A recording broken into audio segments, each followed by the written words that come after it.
Disclaimer: the following Boundless PodTrap episode contains strong opinions that some listeners may and will find offensive. If you cannot accept or respect others with a differing opinion from yours, then fuck off. Rolling sound.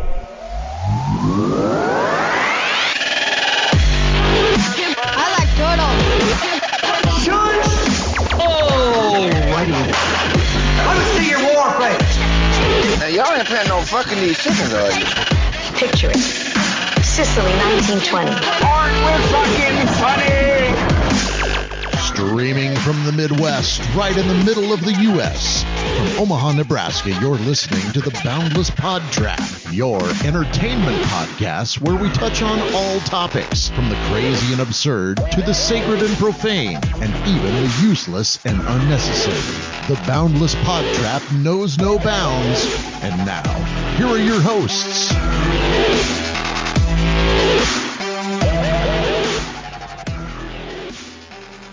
Yo. What's happening to me, bro? Hami? What's happening? We did it. What's happening? An intro without any fuck-ups. 24 episodes. We got one, baby. You know why? Because 24 is my lucky number. There you go. There you go. That's... Huzzah. Write it down. Yeah. It's in the history books now. Kamujare? We can't go backwards now, only forwards. That's all we got. Let's call Mom. You want to just close it right now before episode 25? We're gonna have a new intro and everything to fuck up for 25 episodes. 24 episodes. Goodness gracious! Crazy. How is that possible? We've been here 24 times. Oh, okay. 25. That makes sense. 26. Yeah, technically 26. You and I, Justin, it's like 31. 30 I think. for us. 31 podcasts. We used to do like video ones, which is weird. It was okay. It was just you and I sitting there looking at a table with a camera with Michael behind it. Yeah. Filming us. And it was really strange he wasn't wearing pants. Yeah, I was wondering about that too. He was filming us like one of his French girls. Why is that funny? I don't get your reference. No, it's not funny. Don't laugh. I was giving you a pity laugh just to start off with. That way you felt good going in. But me explaining more of this feels like it's just going to deteriorate your confidence, though. Hey, I'm used to pity everything from people. Huh. So now we're depressed. It's never pity with me. It's always because I want to. It's always genuine. It's always genuine. Well, right on. So what's up, boys? What's happening? Welcome back. What's up? It feels like it's been forever. You know, it does. It's been the slowest 2 weeks, it seemed like. I have to disagree with you guys. Fuck you then. I feel like it's just like life in general anymore. Everything's just so quick. You feel like it? I feel like we literally were just here. And like you can't get rid of us? I don't mean it like that. I feel like that's how you mean it. It's like I'm going to take it that way. So I plan my weeks. I have 1 week I do this, the next week I do that, and I do the same thing all the time. I don't change anything up. It's always I have this week on this night, that week on the following week, the other. It's just, and I think by doing that, it just makes life go by quick. And I know they say when you get older, life goes by fast, but yeah, it seems like it's flying by a lot faster than it should be. You know whose week isn't going by fast? These people. I got 5 people whose life is not going by quick. American revolutionary Paul Revere, American General Stonewall Jackson, American poet Shel Silverstein, American actress Joan Crawford, and American serial killer John Wayne Gacy. They all died on this day. Really? So their day's not going any quicker. Like the day that we're recording or the day that this is released? The day all this comes today. out. Like literally today. It was a shitty day for them. Yeah, they all died May 10th. Oh, wow. Oh. So, and a whole bunch of other people I've never fucking heard of. Most of those people were just misunderstood. No, I'm pretty sure John Wayne Gacy was a prick. He was the just hockey a little player. Little bit, yeah. He was a hockey player. I used to have all of this stuff. Shel Silverstein, though, like his writing, like, was fan-fucking-tastic way before its time. Did you say Michelle? Shell. Yeah, where the it's sidewalk short ends. Okay, yeah. She was in Clueless? It's a dude. Oh. Yeah, big bald She dude. changed. A big bald dude He with changed. a beard. He changed. Yeah. I'm sorry for gendering. Yeah. You can be whatever you want to be. Now we're in trouble. Yeah. Well, And George Washington's brother from the North, George Vancouver, died today too. I'm sorry. You know, That was a joke. By the way, if we had made money off of this and we could just like record podcasts in addition to this one and our movie one, I would love us to do a serial killer podcast where we talk for like an hour and then or go so kill somebody. talk about what we did to them and get where tips. we hid their body. Yeah. What kind of duct tape to use is best. That's what I do when I go and purchase vehicles. I'm like, hey, how big is that? Lay in the trunk. See? You would. No. Just make sure I don't lock me in. I'm an average size guy. Thing is, this day and age, people are so used to like hidden camera shows and people being sarcastic pricks that they probably wouldn't even think anything of it. You can do that, or actually fake it though. So you can just like kick somebody in the face and then like point to nowhere, like you're on. You just got kicked in the nuts. Yeah. Oh, I think this world is getting too close to idiocracy to kick people in the nuts. We have entertainers as presidents, and good shit. Guess what I'm doing on June 11th, boys? Masturbating. Well, that's a given. Guess what else I'm doing on June 11th? June 11th. What's June 11th? I mean, it's not anything. Like, it's not like a holiday or anything like that. You're going to Tucson, Arizona. Close. Going to Vegas, aren't you? Close. Damn, I got nothing then. I am going to Area 51 to take the all-day class to get my conceal and carry permit. Attaboy. Who are you doing it through? Tactical 88? Honestly, I don't know because my brother-in-law is the one. He signed him and my sister up. He has one. He just has to renew it. Yeah. But he wants to get my sister trained on a gun, and he knows that I have said that I've been interested in it. And so he asked me if I wanted to, and I said, well, yeah. He said he will pay for it. So it's like, I can't say no to it. Absolutely not. I just think that, this day and age, it's good to have something like that. I would definitely use it responsibly. I look at some of the jobs I do, like when I do security for a haunted house here in town, I'm the one that's up by the ticket booth where all the money is. So if anything's going down, it's probably going to go down up there. Not that I would be trigger happy or anything like that, but if the scenario called for it, I would feel a little bit safer. Plus, couple of years ago when somebody was breaking into my house in the middle of the night when I was there. You were screaming? That I had a flashlight. So it'd be nice to eat it. That's the one. We got that on tape that night. But yeah, so it'd just be kind of interesting to have that. And I mean, I'm not saying that this is why I'm doing it, but I think you would have a different strut to your walk. Absolutely. Knowing that you have a gun strapped to you. Yeah, because it's heavy. Shut the fuck up. So. I definitely give you a sense of bravado, knowing you're safe, knowing your family's safe. Yeah, there's definitely pros and cons behind the gun. Oh, for sure. I think the number of shootings goes up massively when there's two guns involved, opposed to there being one gun involved. But I see the benefit behind it. Like your brother-in-law being a military man, I don't think would steer you in the wrong direction. No. Because there's that massive respect for guns. I look at it kind of like the Karate Kid. When Mr. Miyagi teaches Danielson karate, it's for defense only. Absolutely. He's not teaching you to go out and just beat people up.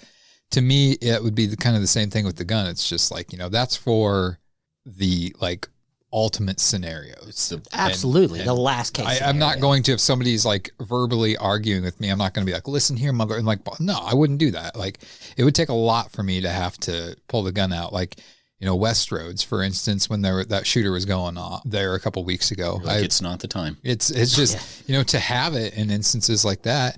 And my brother-in-law brought up a point, like there was a church shooting, I forget how many years ago, but there were two guys there that had the conceal and carry. Yeah. And they took the gunman out. And if they wouldn't, I mean, how many other people could have lost their lives? Yeah. I think that was the one where the guy came in with a shotgun and didn't really hit anybody. Yeah. Right. Yeah. But, and that's the thing, like I could not live with killing somebody. I mean, if I saw a guy like shooting people and he's actually killing people and he's on a spree or whatever, then I'd probably aim for the head. But yeah, that's it's just like story then. It's hard to say because it's like every instance is different, but it's like if I had to shoot, I'd probably shoot to just injure, Right. not kill. Well, and that's a mentality that not a lot of people have, because guns are generally one of those things it's not intended to injure. Like when you pull the trigger, what you're pointing at should die. Like that's something they automatically teach you in any type of military, in any type of armed security, in any type of police, sheriff. When you point the barrel of a gun at something, it is to end its life. That was always my thing with guns, from being in a military family that didn't really hunt with guns. I mean, obviously we hunt with bows, but with guns, we never did it. So guns were always one of those things that if you intend to point a gun at something, you have to make sure you're right with Jesus, because that thing could have a gun as well. Oh. And two, if you point a gun at something, you better be content with it being dead.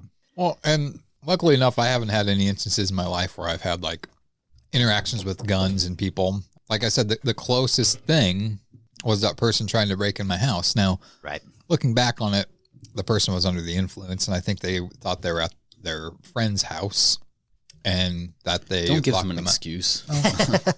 He didn't make it. He died. Yeah. Oh shit! They found his body was found in the park across the street from my house the following morning, because he went back to the party where he was at, and his friends apparently shot him and then ditched the body. Huh.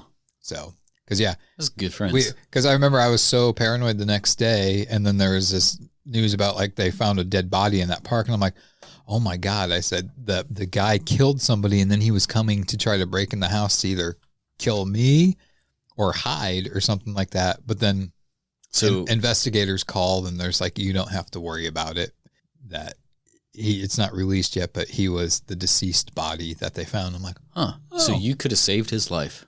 You know, I honestly, I think about that because, and it bugs me, and people have told me it should not bug you that you did that. But like when the police came and they had him in custody, and just the way they're talking, it was basically, he is under the influence of stuff. And I just said, well, you know what? I don't think it wasn't trying to harm in any way. So I'm not going to press any charges.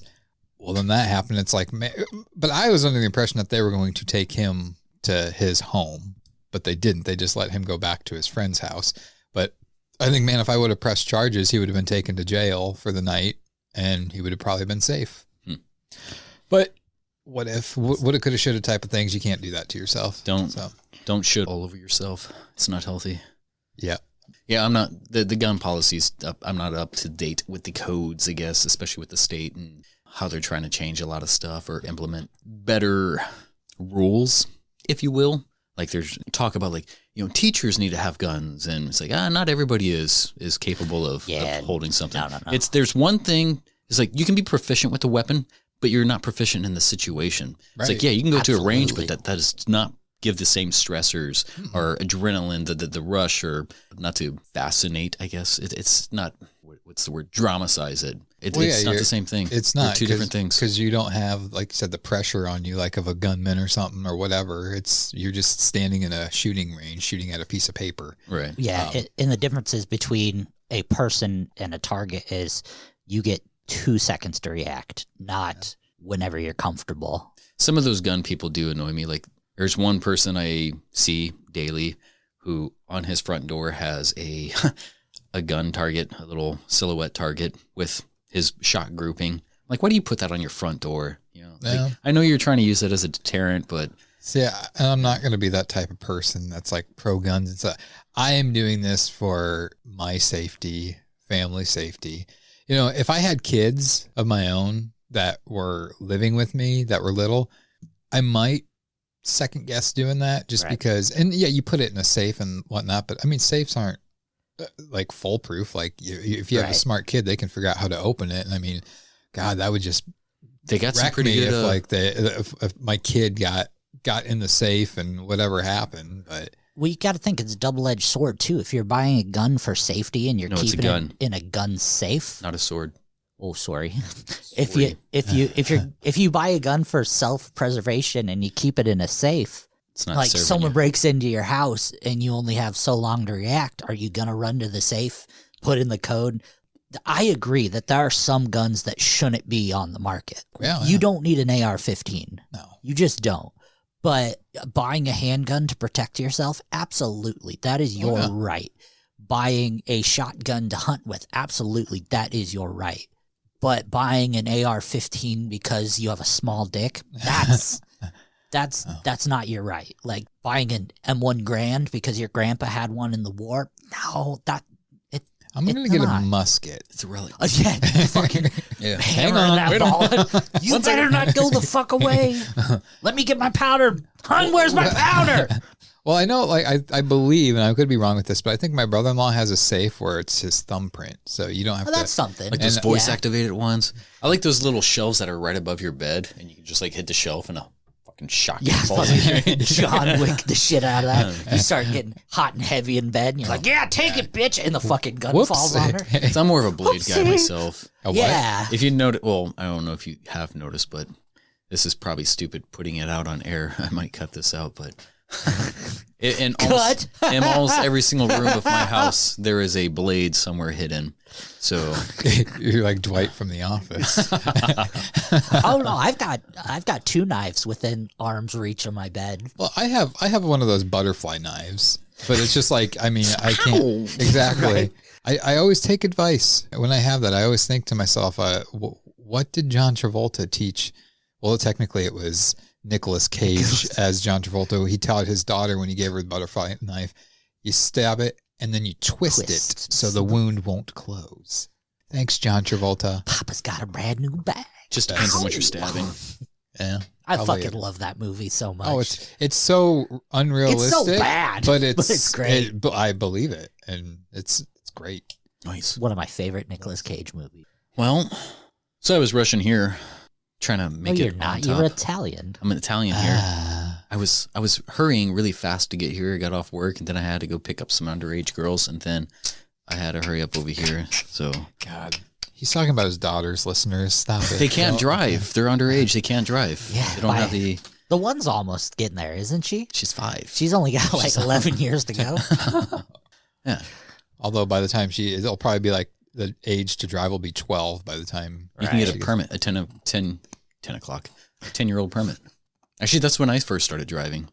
That was when I was with my foster family. I used to have to drive them from bar to bar. That's when you were doing a lot of things. I'll give their names. Yeah, fucking this guy over here. I was 12. I was 11 going on 12. Don't call him 12-inch Justin for nothing. Eat it. That's So more time. Speaking of, I want to start this off with a few. Speaking of eating it. Yeah. Speaking of eating. Eat it.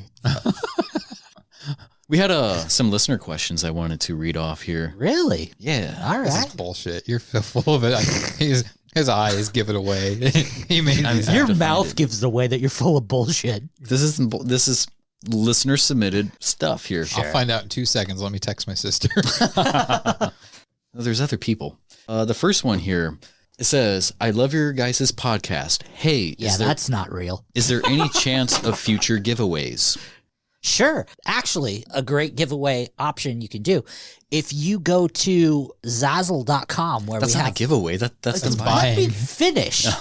You go to Zazzle.com, look at all of our amazing merchandise we got. We got water bottles, we got stickers, t-shirts, all that fun shit. Shirts, cups, keychains, magnets, bumper stickers, so much, regular stickers. So much merch. We're also waiting approval on the penis cast. We do have a friend who's trying those out to give their reviews, but once he's done with our penis casts, he'll let us know. Yeah. We keep going. That was weird. But anyway, all this merch. Free giveaway though.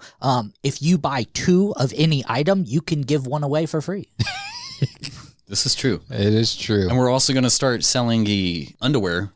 It's going to be Boundless undies. And if you aren't 100% satisfied, if you take a picture of yourself in them, send them back for free. We'll do something with them. And all the proceeds go to a very good charity.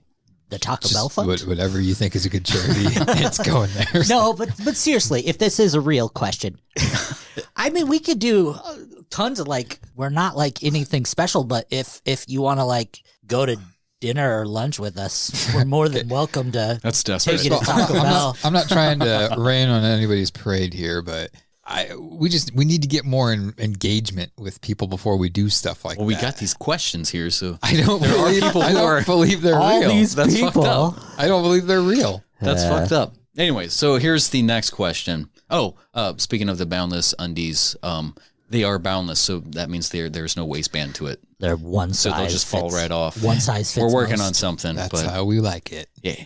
Next question. Are any of you guys mechanically inclined? If so, I had a question. I got this cool black hatchback and I wanted to know what's the quickest way to get blood out of the trunk upholstery. Also, would spraying bleach on the stains compromise any chance of being incriminated hypothetically? Well, if it's a black hatchback, and this I know from experience because I do as well have a black hatchback.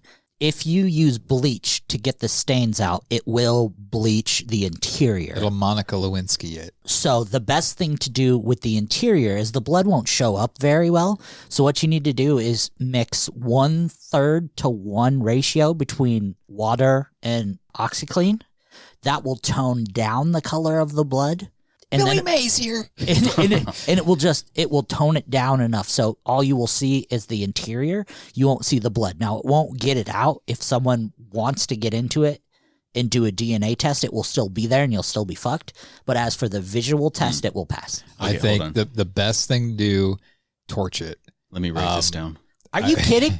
Torch it. We So all can't start new. afford. We all can't afford new Ford Focuses every week, bud. I didn't get a Ford Focus. I know you got like a big car. I got a. You went from the smallest car on the market to Got a a big mom car. van. I don't have a mom van. Close.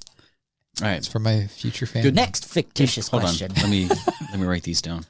What was the All measurement? this was for that. All was this the was measurement? for this. This is his 1/3? punchline right here. All right. Next question. I want to get my kid into swimming lessons. I'm trying to increase their lung capacity. Would you recommend holding them underwater at bath time? I feel like it will activate their stress levels equivalent to competing in a race. I feel like my position is logically sound. Could you please explain to my wife why this is a good idea? Great show, guys. It's funny because one of my fun facts for my topic has to do with holding kids underwater. So all right, go ahead and answer this. Well, How is he right about this one? well, is this for? Just answer the listener's question. Yeah. I was going to say your kids' names, but I don't know. I should say them on airs. But if Not they're for my kids. if they're rude. older than 6 months, it's probably not a good idea to hold them underwater. So if they're under 6 months, Yeah, you can hold them under for as long as you want. because they're natural born swimmers, right? Okay, They come out of the pipe swimming. good answer. Good answer there. I think you'll satisfy his wife. Oh, All right, last question. Say Okay. you are developing strong feelings for one of the two guys you host with. You think one of them knows? What should I do? What would you do? Who wants to answer that one? I'd go for it. Yeah. Go for Actually, it. I would. Hold on. Let me wait. Eat it Every gets funnier. Why? every time. Do you think that's smart if he just goes for it? Who just put their Justin? Is that your foot in my crotch right now? Oops. Sorry. Just go for. I'd go for it on air. That's the only way to get more viewers.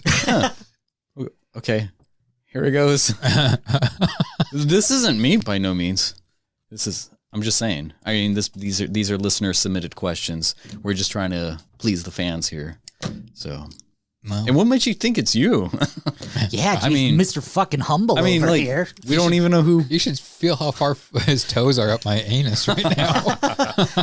The anus. I had something and now it slipped my mind.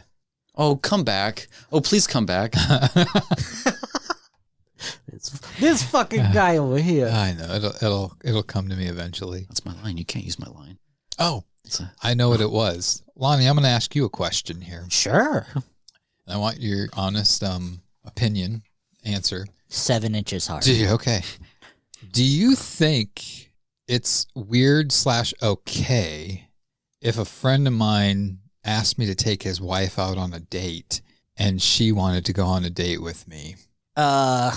You just have to take her out to dinner, shake her hand, say goodbye, go home, jerk off. and you're done. Okay. Take her out dancing. Because Justin asked me to take his wife out on a date. She wanted to go out. And I was like, I got to edit, bitch. Minus the edit part. Minus the bitch part. Your wife's scary. I've been getting that a lot lately. Am I able to, like... A lot of people are like, your wife is scary. She's frightening. I'm like, what? I'm not seeing it. Your wife is so nice. Am I allowed your wife's so cool. To are you asking me? Steal third when I take her out? What are you talking about? Are you asking me permission? So do you think you can cuck Justin's wife? Do you think Justin Milani looks like a bitch? Then why are you treating him like one? I would love to make a parody of Justin as Marcellus Wallace. Just the one scene? And you, John Travolta. Fuck, I'll even play Mia Wallace to do this. We'll fucking dance at Jackrabbit Slims, do the twist. She wants to go play pinball at Beer Cave. Like, is this real life right now? Are you? This is, yeah. Yeah. This. I'm really uncomfortable. I was kind of wondering about how you were feeling, like when you, because didn't you question it when I texted you it? Well, yeah, because it's you. I'm like, okay, are you serious? Like, I thought like you were gonna I thought you two were going, and you were just gonna see if I wanted to tag along, but you were gonna make it seem like, yeah, you and Crystal can go out on a date, take my wife out and stuff, and then as the conversation's going on, I'm like, he's fucking serious because they didn't. So Justin asked you to take Crystal out to play pinball because Crystal wants to play pinball with you. She just wants to play pinball. That was the thing. And I'm like, he couldn't leave because we didn't have a sitter or anything. Okay. I mean, I guess I could have just asked Jeremy to sit and edit. Well, okay. So it's not like she requested Jeremy. She was looking into some of her other friends. One of them was out of town. The other one, I guess they had other priorities. And then she asked me, she's like, would it be weird if I asked Jeremy? And I'm like, so just like all other women, Jeremy wasn't the first choice. Why do you got to put it like that? Are you trying to tear him down early? We're not even 30 minutes in. We are 30 minutes and 24 seconds. Now we are. I don't think it's weird at all because I would consider she is in one of the friends in the friend group. I would be terrified because I don't know if you've ever seen Justin do his fight dancing.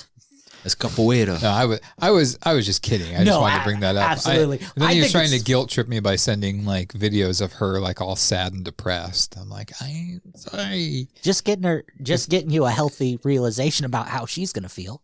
Just like you saying that she's gonna have a disappointing night. Yeah, the whole night. Oh, probably because she wants to go to. She's gonna be like, never ask Jeremy to go with me again.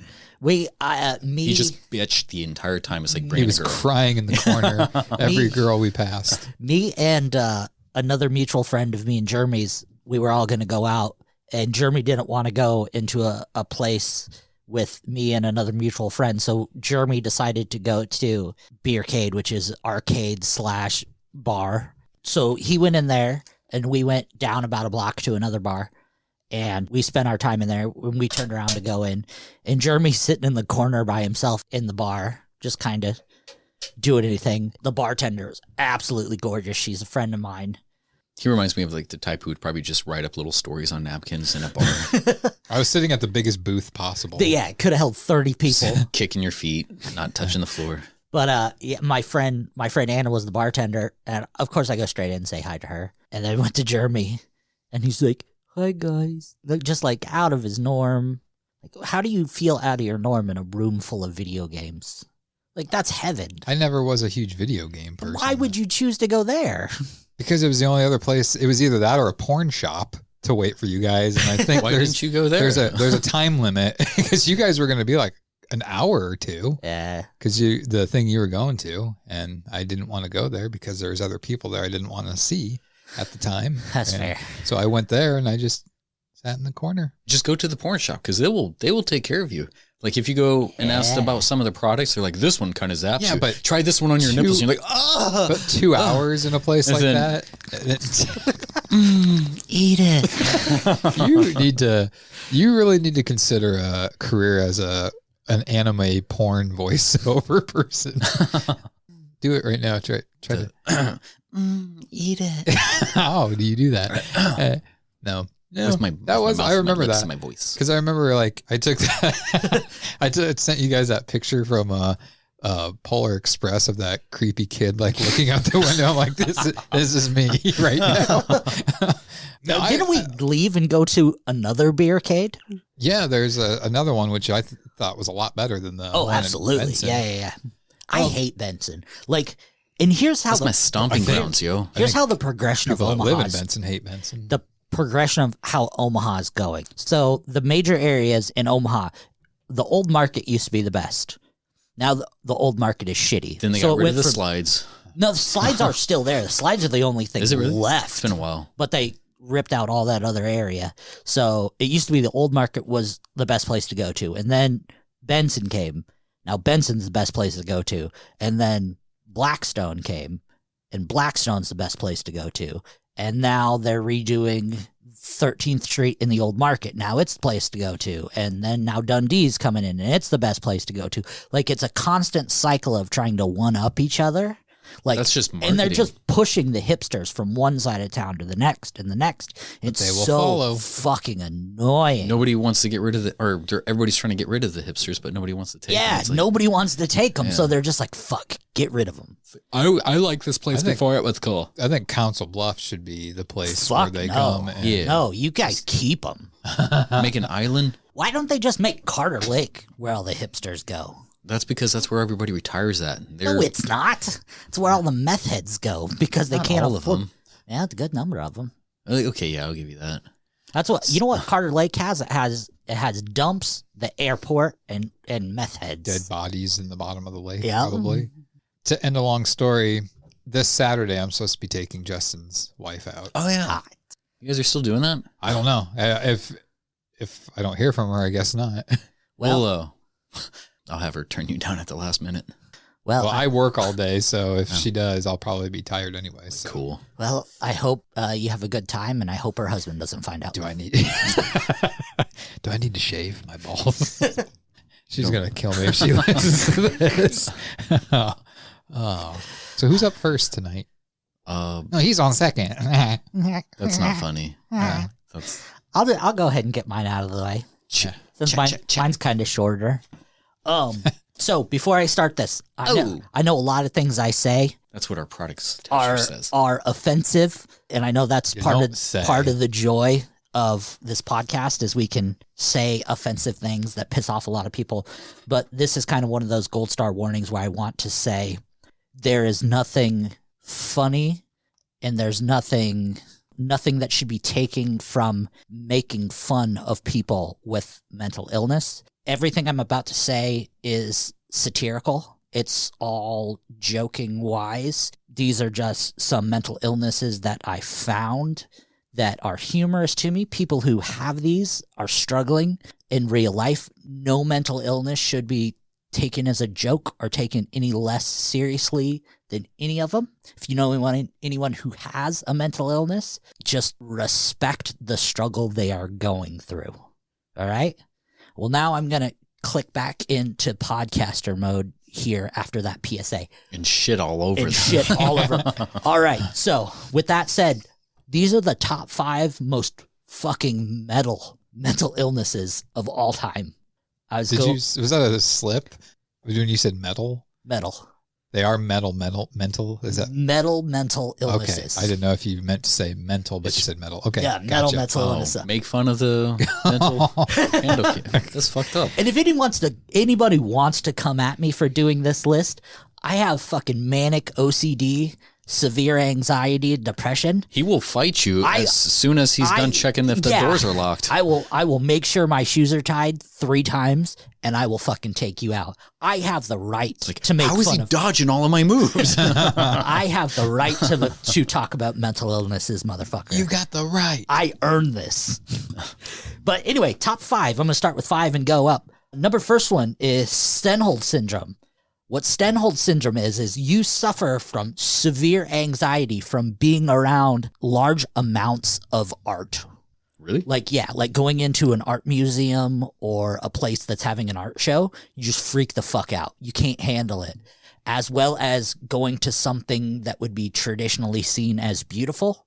Like you go into a Zen garden, or you go see a waterfall, or you go see something where traditionally beautiful, or you go to a fashion show with a bunch of beautiful models or something like that. How is it that? Makes you I mean, like, freak out. Anything can be identified as like art. Yeah, it's completely subjective. So is it just like something that is like just not as contorted to the environment? There's like different things that just don't match, and it's different for different people, but it's just it classified as art or classified as beautiful. It's different from patient to patient. Like part of me, that sounds mean, but part of me like wants to call certain things like bullshit, right? But it's an actual thing. It's a and I believe that diagnosed mental illness. So somebody who suffers from that wouldn't have issues if they went to a strip club here in Council Bluffs. Yeah. This isn't artistic as fuck. It's not beautiful. If they went to lipsticks, they would not have trouble. It would be the Playhouse. They would not be scared of the appendix scars and the knife things. Shit. Oh man, it would be. They don't work there anymore. Oh, we lost some listeners. All right, that work at lipstick. I miss dipsticks. I used to go there all the time. Now it's just the pool hall, which I think is a much better name for a male strip club. The It's pool not hall. what it's called. They went from Q sticks to Q sticks. Yeah.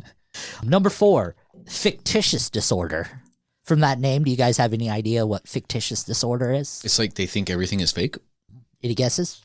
I was going to say the same thing he did. Fictitious disorder is being obsessed with being sick. Not like hypochondria, where you think you're going to be sick with everything. Fictitious disorder is... It's like...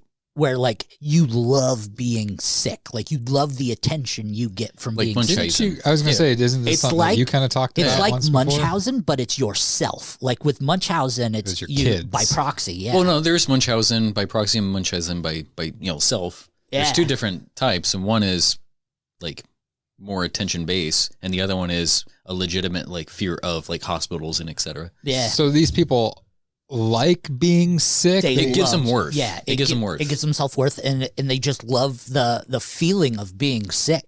They will go out of their way to get sick. Like they won't wear layers in the winter. They will purposely eat foods that make them sick. They will eat undercooked foods. They will just do things to make them sick because it's an obsession. Inject their intravenous line with fecal matter. Yeah. Uis. They'll give themselves pink eye. That's not sanitary. Yeah. So interesting. Fictitious disorder. I don't know why you would like to be sick.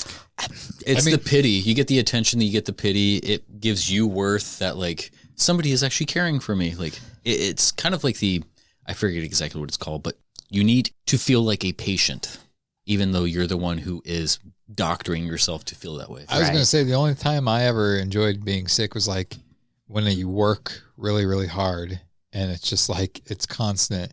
And then you feel like you're coming down with like your body aches and shivers, and it's like, oh, I can have a day off. You and just I can, ran yourself ragged. I can rest, but I mean, it's not that I enjoy how you feel, but it's like I enjoy the idea of like, oh, I can have a day off from work and just rest. In most of these, and generally all 5 of these, are all kind of based off schizophrenia.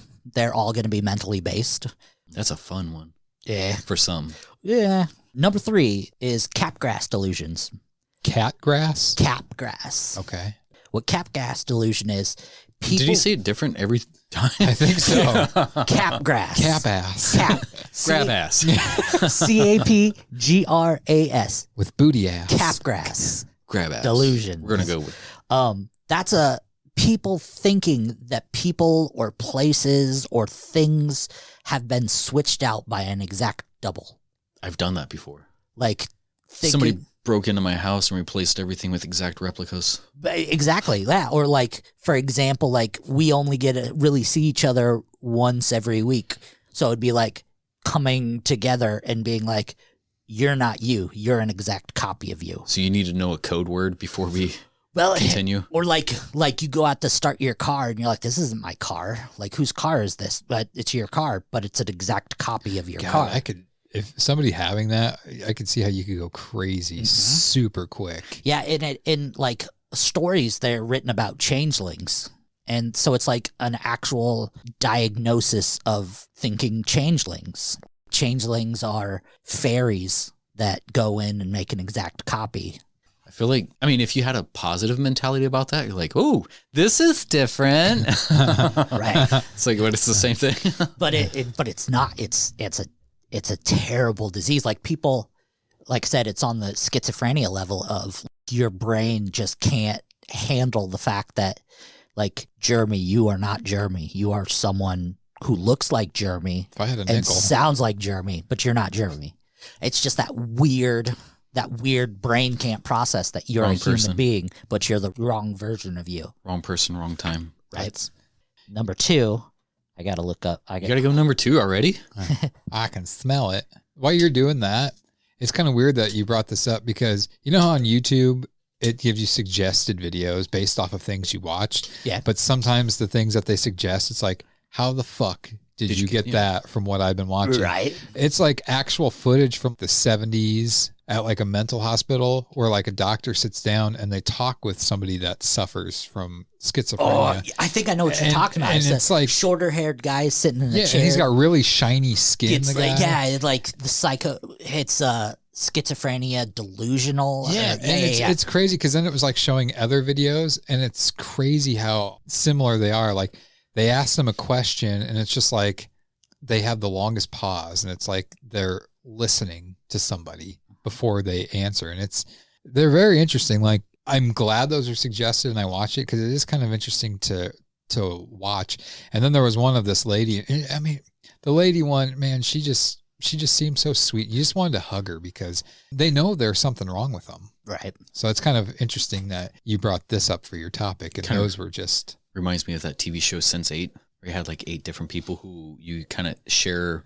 They can kind of inhabit your body in certain times. Like, I am a pianist who needs to get into this door, but one of my personalities is a criminal who knows how to break a lock. And so they kind of share each other's body. Right.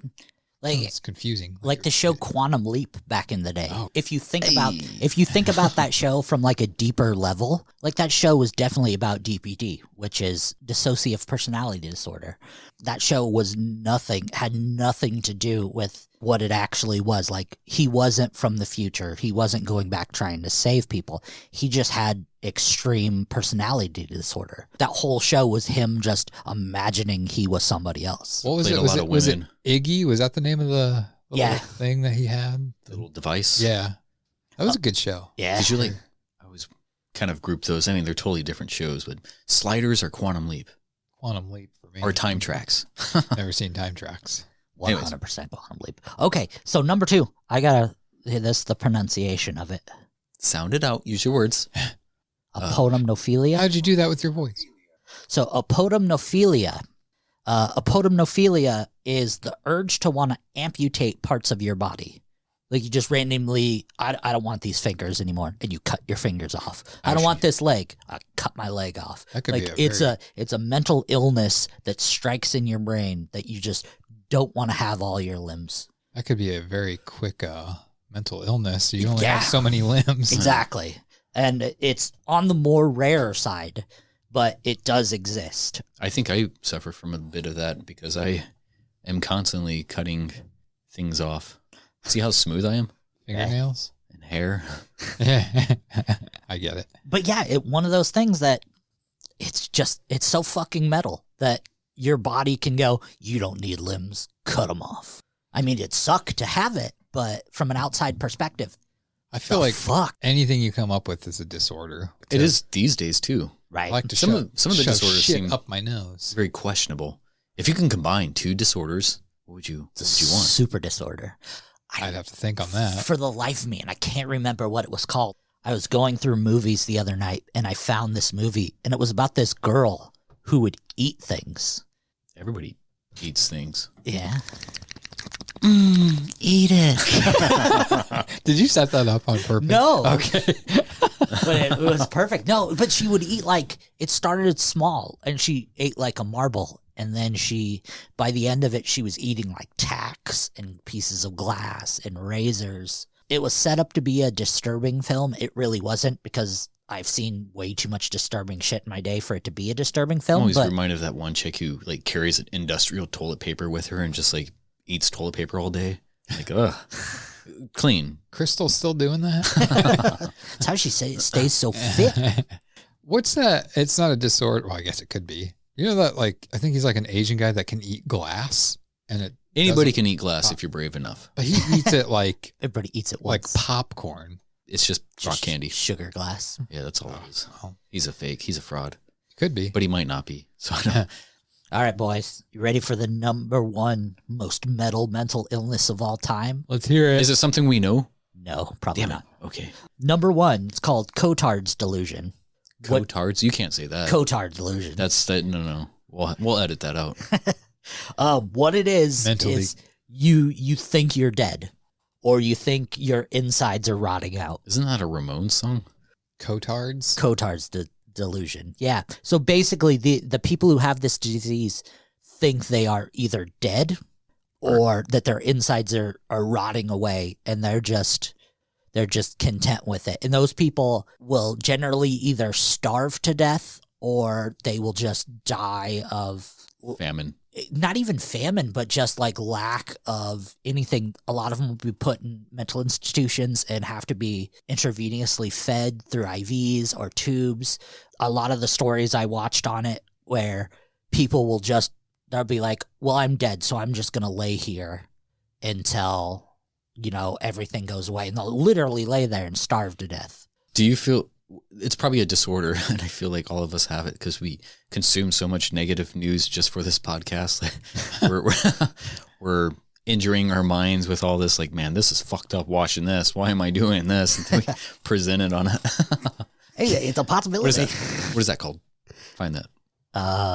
Humanism. Oh, yeah. So you think you're dead or undead or just not dead? Necessarily... Like you literally think you're dead. Like you are not living anymore. Your heart's not beating. It's not the emo, like, no, not I don't matter. No, it's like literally you think you are dead. Huh. If I knew somebody that suffered from that, I would just act like they're invisible. Emo? Make them think that. No. Cotards. I do that with emo. It doesn't exist.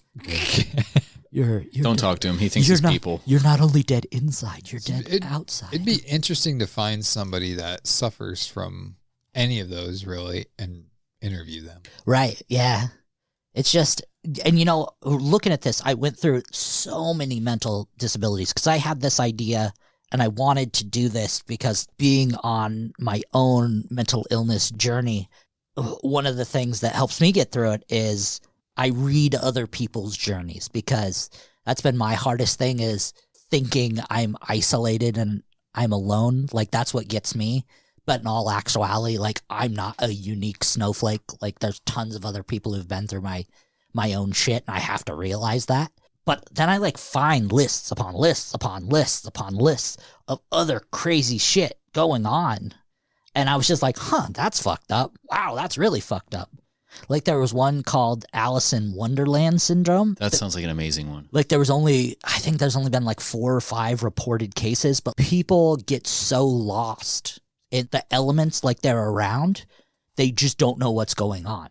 And they feel like they're lost, and they just start communicating with anything, thinking it's alive. So many logic breaks, and you're like, whoa, what is this now? Right. It's like, I always thought like vertigo would be an awesome disorder to have until I actually would have it. Yeah. It's like, maybe I'd probably second guess it. Like some people I do know who do have it, they have like mild cases of it. Yeah. And it's like they have to sit down to just do some stuff. It's like, I mean, that's in comparison to some of these feeling worthless type of thing, that'll be a manageable disorder. Right.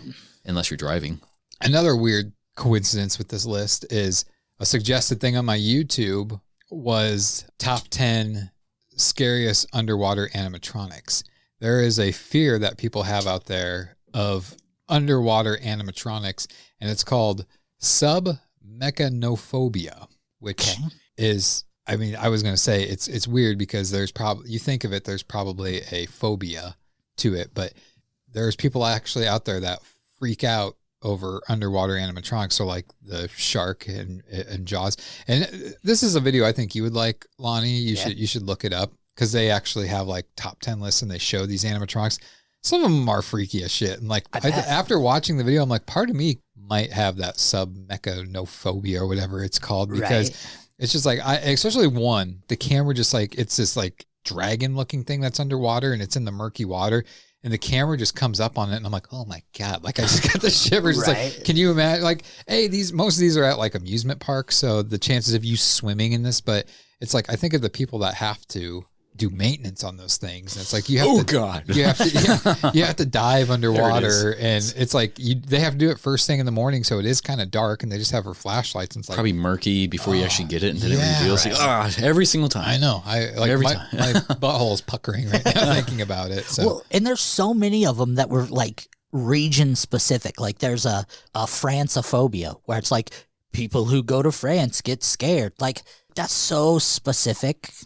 I'm sure 3 people in the history have ever got scared of France, and it's a phobia. Or, like, there's a bunch of weird things, but these 5 I found, like, they're so off the wall, and they had so many ongoing cases. Like, numerous amounts of people were diagnosed with these cases. I was like, well, apparently they're real things. Like, yeah, I mean, I think certain, like, phobia, today's climate, they vilify you if you have like a certain phobia.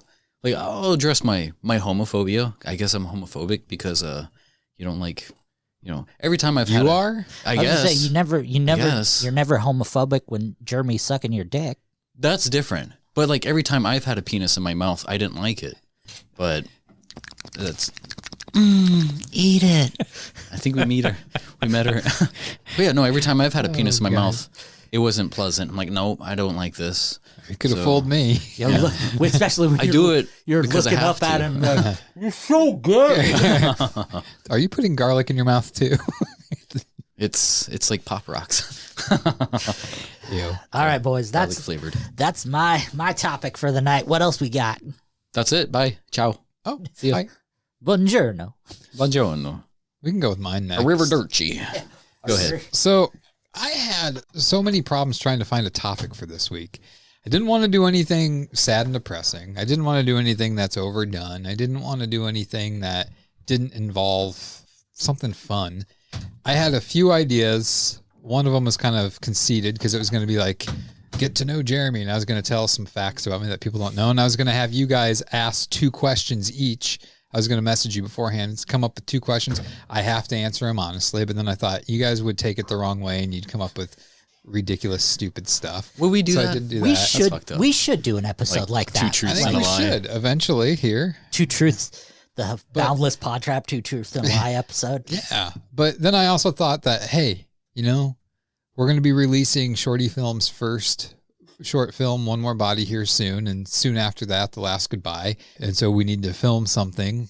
Whether it would be the next one we film or not, I was going to say, we're going to come up with an idea right now. Between the 3 of us, we're going to come up with like a plot, like a location, and come up with the film here. But I was like, that could be boring for the listeners. Maybe. We just did. So we got 5 scenarios. So what I ended up doing, I'm not too thrilled with it, is I looked up and I found 50 fun, interesting facts that you probably didn't know. Some of them, after reading through, I'm like, I didn't know that. And that's kind of interesting. Other ones, I'm like, yeah.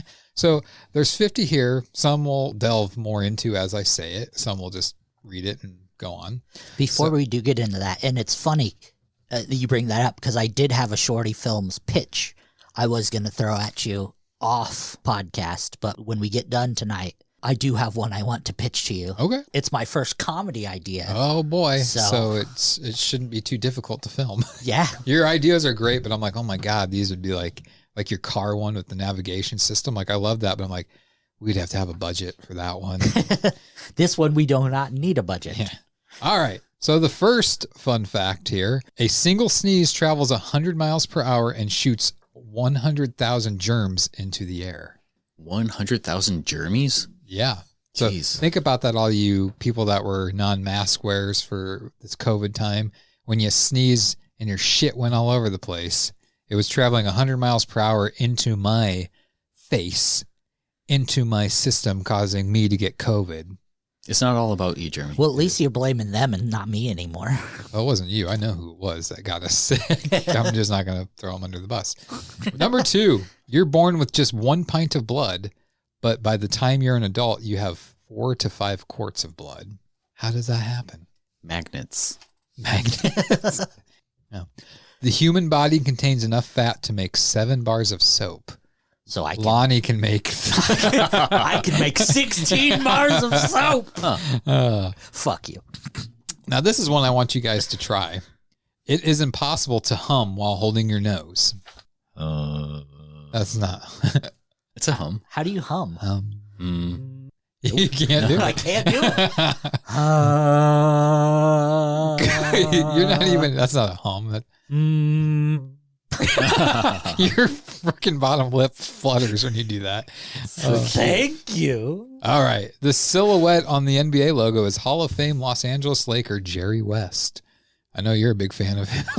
Justin. You never fucking shut up about Jerry West. I knew it. This fucking guy. All right. Number 6, all humans have an automatic dive reflex. When your face is submerged in cold water or when you hold your breath, your heart slows and your blood vessels narrow to conserve oxygen. Yes. You knew that? Yeah. I figured that was a Justin fact that he would know. It's when it kind of goes into survival thing. Just to survive, you need to warm the organs. So, but did you know your body also has a factor in it? When you come out of water, you automatically look sexier. Yeah, not me. Only if it's slow-mo, though. Yeah, if slow-mo, you come out of the water and flip your hair, you automatically look sexier. We should go to a pool and just like all 3 of us get out of the pool at the same time and just go in slow motion and make people think like, wow. Man, that fucker's sexy. Like Fast Times? Not that one. That one. So number 7 here has to do with the question that you asked. Our listener asked. What? Newborn babies can't drown because their windpipes close in response to being submerged. However, that reflex disappears at 6 months, but we do not recommend testing this odd fact at home. Okay, damn it. Okay. Isn't that kind of weird, though, to think that a baby can't drown? Well, I feel like that can't be true. It lived in liquid for the first 9 months of its life. Connected to a tube. Tubing. Now, this one might be a little bit different for me because I have a messed up stomach, but your stomach acid is strong enough to dissolve metal. Yes, I knew that. Yeah, I've seen soccer. It takes, what was it, like less than a month to dissolve a penny or something like that? Really? Something like that? Yes. Let's set that to I'm going to shit in a jar and we'll put metal in it and see if it. Well, if you pass it. You ask us all the time why you can't find a girlfriend, and then you say shit like that. I'm going to shit in a jar for a month. Hey, anyways, number 9. Wild dolphins call each other by name. I knew that. What does it sound like? That's not a dolphin. That's a whale. No, a whale is. Moving on. The average lifespan of an MLB baseball is just 7 pitches. Really? Well, that's because it's gone by then. Yeah, usually. They explode. I always hated I played baseball, but I always hated watching MLB on TV, even when I was into baseball, because it was so boring. But every time like a pitcher would throw the ball and it would like barely touch the ground, they'd have to switch balls out. Yeah. I'm like, come on, because you pussy. It changes the aerodynamics of the ball. You just put a little bump on it. That's it. Fucking They Sammy go through Sosa. so many. All right, number 11. Golf is the only sport to have been played on the moon. In 1971, Alan Shepard, not to be confused with the wrestler Alan Shepard, hit 2 golf balls on the lunar surface with a makeshift 6-iron. So not Neil Armstrong and not Buzz Aldrin, but the other one? Sure. Alan Shepard. He just died. Alan Shepard just died? Yeah, a little bit ago. Within the last couple weeks, he just really? died. What are the odds of that? They were up there on my birthday. Oh. They wanted to get the fuck out of here, too. I guess so. All right, so number 12. The term winning something hands down came from horse racing. A jockey who is far enough ahead can slacken the reins and keep his hands down. I thought that was interesting. Yeah. My favorite thing to do, hands down, is cartwheels. Get the fuck out of here. My favorite thing to do, hands down, is sex. Oh. My favorite thing to do, hands down, is touch myself because nobody else will do it. Touch you do the hands up. Whoa. Number 13, blue whale hearts weigh almost a ton and beat once every 10 seconds. Jesus. Why do you act like you know all these, Justin? You're so full of shit. Who are you trying to impress? It's Lonnie and I in the room with you. No, none of our viewers can see you. I subscribe to Fun Facts on the Twitter at Fun Facts. So I probably seen much of these. You probably know this one. Thank you for the drowning tidbit. That will help save. Sperm whales are the loudest animal on Earth at 230 decibels. By comparison, an airplane is 150 decibels at takeoff. Really? I thought an airplane can go up to 2,000 Scoville units? No, Scoville units are heat. Mouth, isn't it? Eating shit? Not eating shit, but it could be. But the second loudest decimal unit volume is Justin's mom when I have her on the weekend. Ow! Oh. That's true. That's Ouch. true. Too far. Number 15. Polar bears have been mating with grizzlies in the Arctic, making a new animal called the pizzly. Didn't know that. I did not make that up. That's not true at all. Of a pizzly. Number 16. To prevent themselves from drifting apart, sea otters hold hands while they sleep. That's so adorable. I did know so that. True. It is. I do the same thing to random girls at the grocery store. That's like the Dolphins cutest thing in the world. Yeah. And sea otters, because they're mammaries like us, so they know how to love each other. And give hand jobs. Little otter hand jobs. Yeah. Number 17. Under certain conditions, hot water actually freezes faster than cold water. I didn't know that. I knew that on accident because I used to always put hot water in my dog dish. What the fuck is wrong with you? Trying to burn your dog's throat? Well, no, I mean, they weren't outside at the time. I knew you didn't like your dogs, but come on, man. It's like, this is boiling. Drink it. Speaking of dogs, number 18. A dog's sense of smell is so good that it can detect a teaspoon of sugar in 1 million gallons of water or 2 Olympic-sized pools. That's kind of impressive. Yeah. They can smell underwater. But yet they lick their chodes. Justin can taste a single grain of garlic. Yep. It's a good year. So, number 19, that apple you buy in the grocery store could be over a year old. Yes. They put a lot of They must have shopped at Baker's because nobody there rotated except for me. This is probably something that Justin knows. Number 20, most wasabi paste you get in a sushi restaurant isn't wasabi at all, but horseradish. Yes. It's Crest toothpaste. Now, this one I'm not quite sure I quite understand. I might be stupid. I am stupid. The term okay probably comes from a misspelling of the phrase all correct. That sounds like bullshit. Continue. Okay. 22. Humans are capable of echolocation just like a bat or a whale. Yes. I seen that one blind dude who clicks and he has like the glass eyes. Yeah. Remember, did you talk about that on the podcast? Probably not. I might. I don't know. I thought you did because I remember Lonnie doing stuff like that. And that's when we gained that viewer over it. That's fucked up. What? All right. 23. Lobsters used to be so cheap that they were frequently used to feed prisoners. A lobster dinner as a last meal? Now they just get crabs. That's fucked up. Oh. Eat it. That's so good. Now to get crabs, you got to go to Justin's mom. No, touch twice. Oh, man. You do know his... Never mind. I'm just kidding. I was My going to say... mom's dead. In prison. Number 24. She thinks she's dead. Tomatoes are native to the Americas, so there was no such thing as tomato sauce in Italy until at least the 16th century. Still counts. It said Italy. Yeah. You should know. It still counts. Before they just used straight garlic. That's why there's never been a vampire in Italy. All right. Just their neighboring. 25. We're halfway through. Dentures were once routinely made out of actual human or animal teeth. Yeah, They used to use dead soldiers' teeth. Yeah. That's kind of like weird. George Washington. He didn't have wooden teeth. He had actual people's teeth. His teeth were made of wool. Nope. What movie is that from? Wool.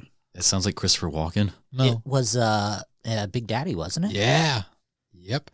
Number 26. Ancient Romans used urine to whiten their teeth. Yes. Justin still uses that to this day. He always asks for my piss, which is weird. Oh, it's for different reasons. Oh. 27. Most store-bought orange juice is artificially flavored. Ooh, that was a good one. I don't even know how to pronounce this. Number 28. Cochineal beetles, actually a species of scale insect that parasitous cactuses are a major source of red food coloring. Yes. I don't even know what the fuck I said there, but just There's a lot of beetles that like make up or whatever, like crushing the beetles. You can, you eat it. Like candy, M&Ms have like the beetle stuff on it. Eat it. Yep. Number 29. The Food and Drug Administration has a handbook detailing the levels of insect fragments and other icky-sounding contaminants that are safe for humans to consume in specific foods. Yes, sir. I had to take a test where we had to figure all that out, and that was in the book. You had to memorize the FDA ingredients. No, but it was in the book. Why? Okay, number 30. The Bloody Mary cocktail may be named after England's Queen Mary, who had hundreds of people burned at the stake. I didn't know about the last part. I didn't know it was more of a Victorian or made from a royalty. But I mean, burning people at the stake, that's not bloody. That's It's just not. I mean, like blistery. The blisters are blood clots. Let me have this one. I thought. Who is it? Is it Bathory? Who is? Daughtry? The winner to the second. Was it? Did he win the second one? Third one? Probably the third one. I think the second and third one. He won. There was like the Justin dude, and then what's her name? And Kelly Clarkson. Clarkson, Clay Aiken, and Ruben were season 2. Elizabeth Bathory. Never mind. That bitch. All right, number 31. In the 16th and 17th centuries, wealthy Europeans ate remedies containing human body parts to cure disease. Justin knew that one. Sounds if it's right. about eating people, Justin always knows. The tiny polyps that make up coral spawn by releasing eggs and sperm into the water. An entire reef typically releases that all at once over about 20. I guess these two ran together, so I can't finish that one. Sorry. I didn't see the typo here. You're just, when you're swimming in the ocean, you're swimming around all sperm. kinds of sex. Hey.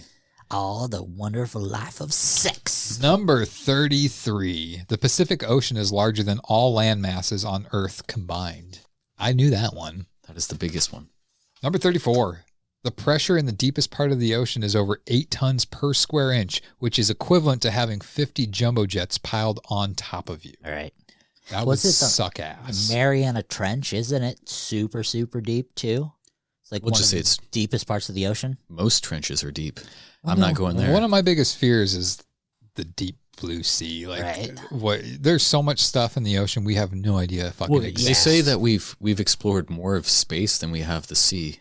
I would feel like the sea would be a lot simpler and safer further, I should say, to explore. Yeah. Well, pressure. I mean, we can pressurize.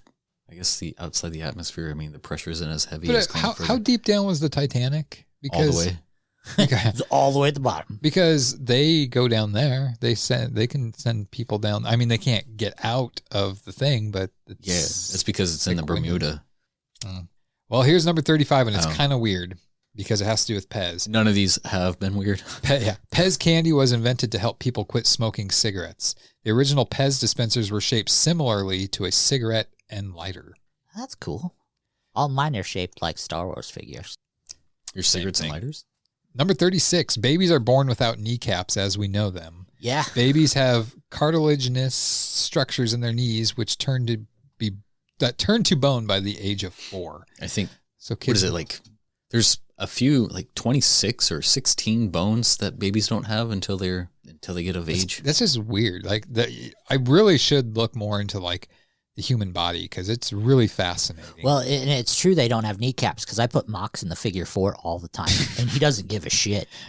So wait till you get older and your kneecaps are shot. Oh, dude, my kneecaps are shot now. Wait until he's walking. He's going straight for the kneecaps. He fucking goes for he bites now, that little fucker. That's cheating. He started biting. He got a haircut. Yeah, I cut all his hair off. He cried when I came in. He doesn't like you. He was excited when I got here. Yeah, Jeremy got here. It's because he had food. Bitch. Number 37. Cheese is the most shoplifted food in the world. Ooh, he's stealing cheese. Do you ever watch that Vine guy that does that stuff with his like? Yeah. Ooh, he's stealing cheese. There's like that pelican that took a cheese circle, whatever, out of the store. That's fucked up. So you think that's cute, birds stealing food, until you've lived in San Francisco, and then that's a common thing. That's a phobia out there. Yeah. Number 38, you can't visit the world's biggest waterfall because it's actually deep underwater in the ocean. Between Iceland and Greenland, the flow of the Denmark Strait cataract is 2,000 times more powerful than Niagara Falls. That'd be cool. That is kind of crazy. Like caves that So much build current. up underwater. That would just be neat to see. Like, because that's got to be some crazy current No to make shit, it be a yeah. waterfall. Maybe that's that's what causes the Bermuda Triangle. No. I don't even know what I meant. Spirits control the Bermuda Triangle. That's our 50th episode. We're going to the Bermuda Triangle, boys. Sweet. I got it. Try it. All right, number 39, the YKK on your zipper. It stands for Yoshida Kogyo Kabushiki Shiki Kasha, That's fucked up. which You can't roughly say that. translates to Yoshida Company Limited. That's the most Easier to say. racist translation I've ever It's heard. estimated that this company makes half the zippers in the world, and I'm not making that up. That's You right literally wrote Ching Chong Chang next to it. all right. Number 40, beer was legally classified as a soft drink in Russia until 2011. Have you ever seen anybody from Russia or watched Once Upon a Time in Russia before? They That's only why. drink the hard stuff. Number 41, a hummingbird's heart can beat up to 1,260 times per minute in one species at least. Yes, and they need to eat their body weight a day just to survive. Well, they also can flap their wings it's like 600 times per second, which I always, as a kid, knew that. And I thought that was the most fascinating thing. I'm like, how the fuck is that even possible? I still, as an adult child. If they didn't fly as much, they would. They would look like me. See, I used to eat like a hummingbird. Now I'm the fat one. Yeah, but if they You didn't keep eat, eating they your can body survive weight. That's longer. why it's more every day for you. It's like pitchers. You only got so many pitches before your arm's done. Yeah, I know that to be true. Yeah. Number 42, I think this one's very interesting. Toilet seats are cleaner than your cell phone. Yes, you can lick your toilet seat. Yeah, I I've never jerked off on my toilet seat before. Why would you jerk off on your phone? Because I can't see very well. You can't see. Didn't I Can't think see I colors. covered a story about that where there was like a kid who was jerking off on his iPhone that his mom bought, and his mom came in and like he was pretty much, giving his girlfriend a facial, doing like FaceTime, and she's just like, yeah, you can't see it. Kids. I give that kid an A for effort. She's like, I fucking bought that phone. C for creativity. Number 43, I think we all know this one. Chewing gum can't be digested. Yeah, it can. Blow a bubble out your. It's in. Give it a good college try. 44, the longest hiccuping attack lasted 68 years. Jesus Christ. How would you not have, your chest would be done. Or your throat. Like, Yeah. like just that spasming action of your throat. I mean, God dang. And then it just magically stopped one day, or did the person die? And then it just stopped. All right, number 45. Octopuses are considered the most intelligent invertebrate. They've even been observed using tools. Those things are crazy awesome. There is a topic I do want to do, and About pussies? no, Octopus. dude. octopi. Okay. Take my Yeah, hat it's off like to you. good they sir. can shapeshift. They're real life shapeshifters. They can become appearance of their prey or like so many underwater creatures. That would be the worst thing. A, to be in the water, but to have a fucking octopus attacking you and just like grabbing you with all of its tentacle. Fuck that. Get Stop out. squirting. Don't ink. Number 46. More people have been to the moon than the Mariana Trench, the deepest part of the ocean. Lonnie was just talking about that. Fucking. We're writing your Isn't this segment it's- for you. It's weird. This is like fucked up. Everything is crazy.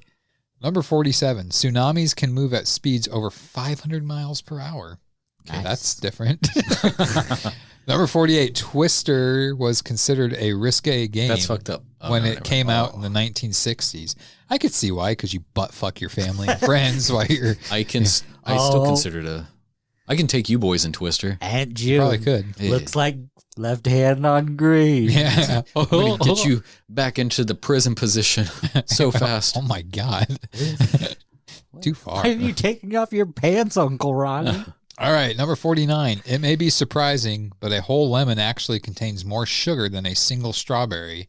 That's partly because of the size difference. However, a cup of strawberry slices has more sugar than a cup of lemon slices. How does that work? Mind fucking blown. Right? And It might have to be with the rind of it. Because if it's cut. Yeah. A cup. All right, number 50, the last one. This one I think is very interesting. Flamingos turn pink Because due of to salmon. the sheer amount of shrimp they consume. Or it's just, was it the salmon? I thought it was. Well, It was something. According to this website, it They was get their shrimp. color from the color of the food that they eat. That's funny because I don't remember them eating pussy.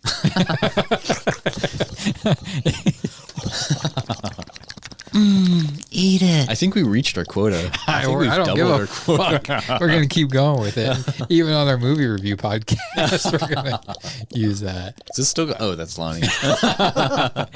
She's really hungry. All right. So those are some fun facts you may have or may not have known, but now you do. Good job, boys. Yeah. Good job. That's not very, very informative. For us practically writing that, he just printed out an article off of. I just copied down fucked up. Justin's journal, his diary. I knew it. Number 43. What Did I you learned know? today. Dear diary. Well, let's move it on to over to mine here. Mine, it kind of integrates with you guys too. I had you boys we're going to do a new segment pretty much called You Thought We Forgot About That. So. Oh, fuck. I totally forgot. Did you really? Oh, he's winking. He's winking. I don't think you forgot, guys. I'm eating Pez because I'm a smoker. It's a, what do they call it? You need some sort of... Aphrodisiac? No, not what I'm talking about. Like a stimulant? Or Yeah, stimuli, like a hand stimulation so you can... Oh, I've been hand stimulating myself this Then whole what am I time. doing with my foot over here? This whole time. Getting an ankle cramp. An ankle cramp? Yeah. Is that even possible? Yeah. So explain the rules of this for all the people listening. All the three of them. You thought we forgot about that. This is pretty much a new segment where we're going to bring up some things from the past, and it can be anything from like a story, a childhood game, a song, something that somebody might have done. I guess it's not a current event. It could be a current event depending on how buried it was in the news that was toppled over. So I will start off with this one. Have you guys ever seen a dead body? At funerals, yeah. Yeah, funerals. Have you ever seen a dead body while driving? Well, I was an EMTB, so never driving, but driving to a dead body, sure. No. Okay, well, this next one isn't going to be as clever as the rest, but have you ever seen a dead body while you're out driving on the freeway and it was only half of the body hanging on an exit sign around 7 a.m. in the morning? Oh, yeah. That yesterday, I thought. Yeah. So there's a story about a guy who was killed. He was ejected from his vehicle. So it was back in 2015, October 30th. This was Devil's Night, or Devil's Morning, because it was 7 a.m. in the morning. It might have been a little bit before that. Richard Pananian, he was ejected from his vehicle from a collision he veered into. A Ford F-150 definitely will crush his, well, it's my car, a 2004 Ford Fiesta. I have that exact car. Not that exact car, but because that was crushed. That's or what those flipped over. stains are. Yeah. So Why that caller was asking about blood. no, this is for a different reason. I'm sure. I'm assuming. So he was driving on the freeway, and I don't know if he just got on it or if he was trying to merge into a different lane, but he collided with a truck, and his vehicle pretty much spun and started flipping. And while it was flipping, it ejected him. He wasn't wearing his seatbelt, which was really fucked up because he just installed a racing safety harness. But this is like the first time he didn't wear his How do we know seatbelt. this? It was in one of the documents. Okay. Yeah. I don't know if it was like he wasn't currently installing it while he's driving on the freeway. As he was flipping through, he's like, I need to let people know. Yeah. Probably all the rumbling and tumbling and stuff inside of the vehicle without a seatbelt. It might have like cut his body in half in the vehicle or while he was being expelled from the vehicle, but his body cut in half and his top part, his upper part, his torso and upwards landed on an exit sign. Was it Colorado Street exit sign? And he pretty much was just up there for the next 2 to 3 hours, just greeting passerbys. Man. And it's like, if you're driving under that and you're getting blood just on your windshield, like But the thing is, this was the day before Halloween, so Yeah. people probably thought it was a prank. Yes. When the news came out, people did think it was a prank. And there was like so many things after that. So yeah, the safety harness, seatbelt. Guess what he was going to? He was going to his new job, which was, and I have it right here, it was the Glendale Collision Center. So it's like the irony of this entire story. It's so fucked up. But like, yeah. And what year was this? This was 2015, October 30th, 2015. So that wasn't that long ago. Yeah, just 6 years ago. Almost 6 years ago, this Devil's Night. And I don't remember it. Oh. I get it. Now I understand what this is segment's for. Yeah, when the firefighters got there, he was pronounced dead on the scene. You think? Oh. Hang on. Let me check his pulse. Let's Wait. Nope. check the pulse on the bottom half first. Where is it? But yeah, that was my story. What do you guys got? I'll do mine now. In a very balmy Daytona Beach, Florida, on February 18th, 2001, the world lost one of the greatest men in the history of America. What year was it? 2001, February 18th. Do you know this man I speak of? Yes, if he was one of the greatest. One of the greatest American men in the history of America. A musician? No. Sometimes he whistles. Probably. That counts. Probably. Andy Griffith? This man had a need for speed. Dale Earnhardt Sr.? Is he still alive? That is exactly correct. Oh, okay. Cool. February 18th, 2001. 20 years. The anniversary of Dale Earnhardt's death. I remember that quite a bit. The thing I remember most about that is like, and I say this with all sincerity, I'm not making fun of this in any way, but that was the most pansiest collision ever. It's like, just, you hit just right though. Yeah, because it's just like, obviously they're going faster than it appears on TV, but it's not like, I just don't feel like he hit the wall that hard. I feel like he went into the car in front of him and it just slid up right in the wall. It just didn't look like that would be enough to kill somebody. Well, some of the things that contributed to his death was he never wore a full helmet. He always wore just the back head, face was open helmet. So he had like what is it called? What's the Jewish thing? The chuppah? No, just the yarmulke. Yeah. So yep. Yarmulke helmet. Yeah, basically, yeah. It was that doesn't exist. You're onto something. The 2000 Talladega. We'll put that on the Zazzle sites. Yarmulkes. On lap 173, he hit the wall, crashing the iconic black number 3 car. Yeah.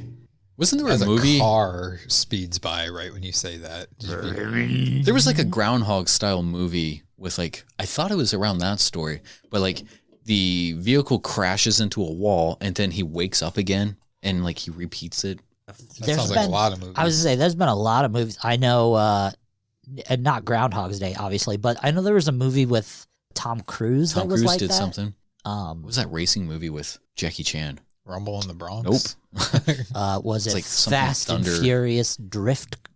That's fucked up. You can't just because somebody's Asian, you think it's Jackie Chan. That's fucked up.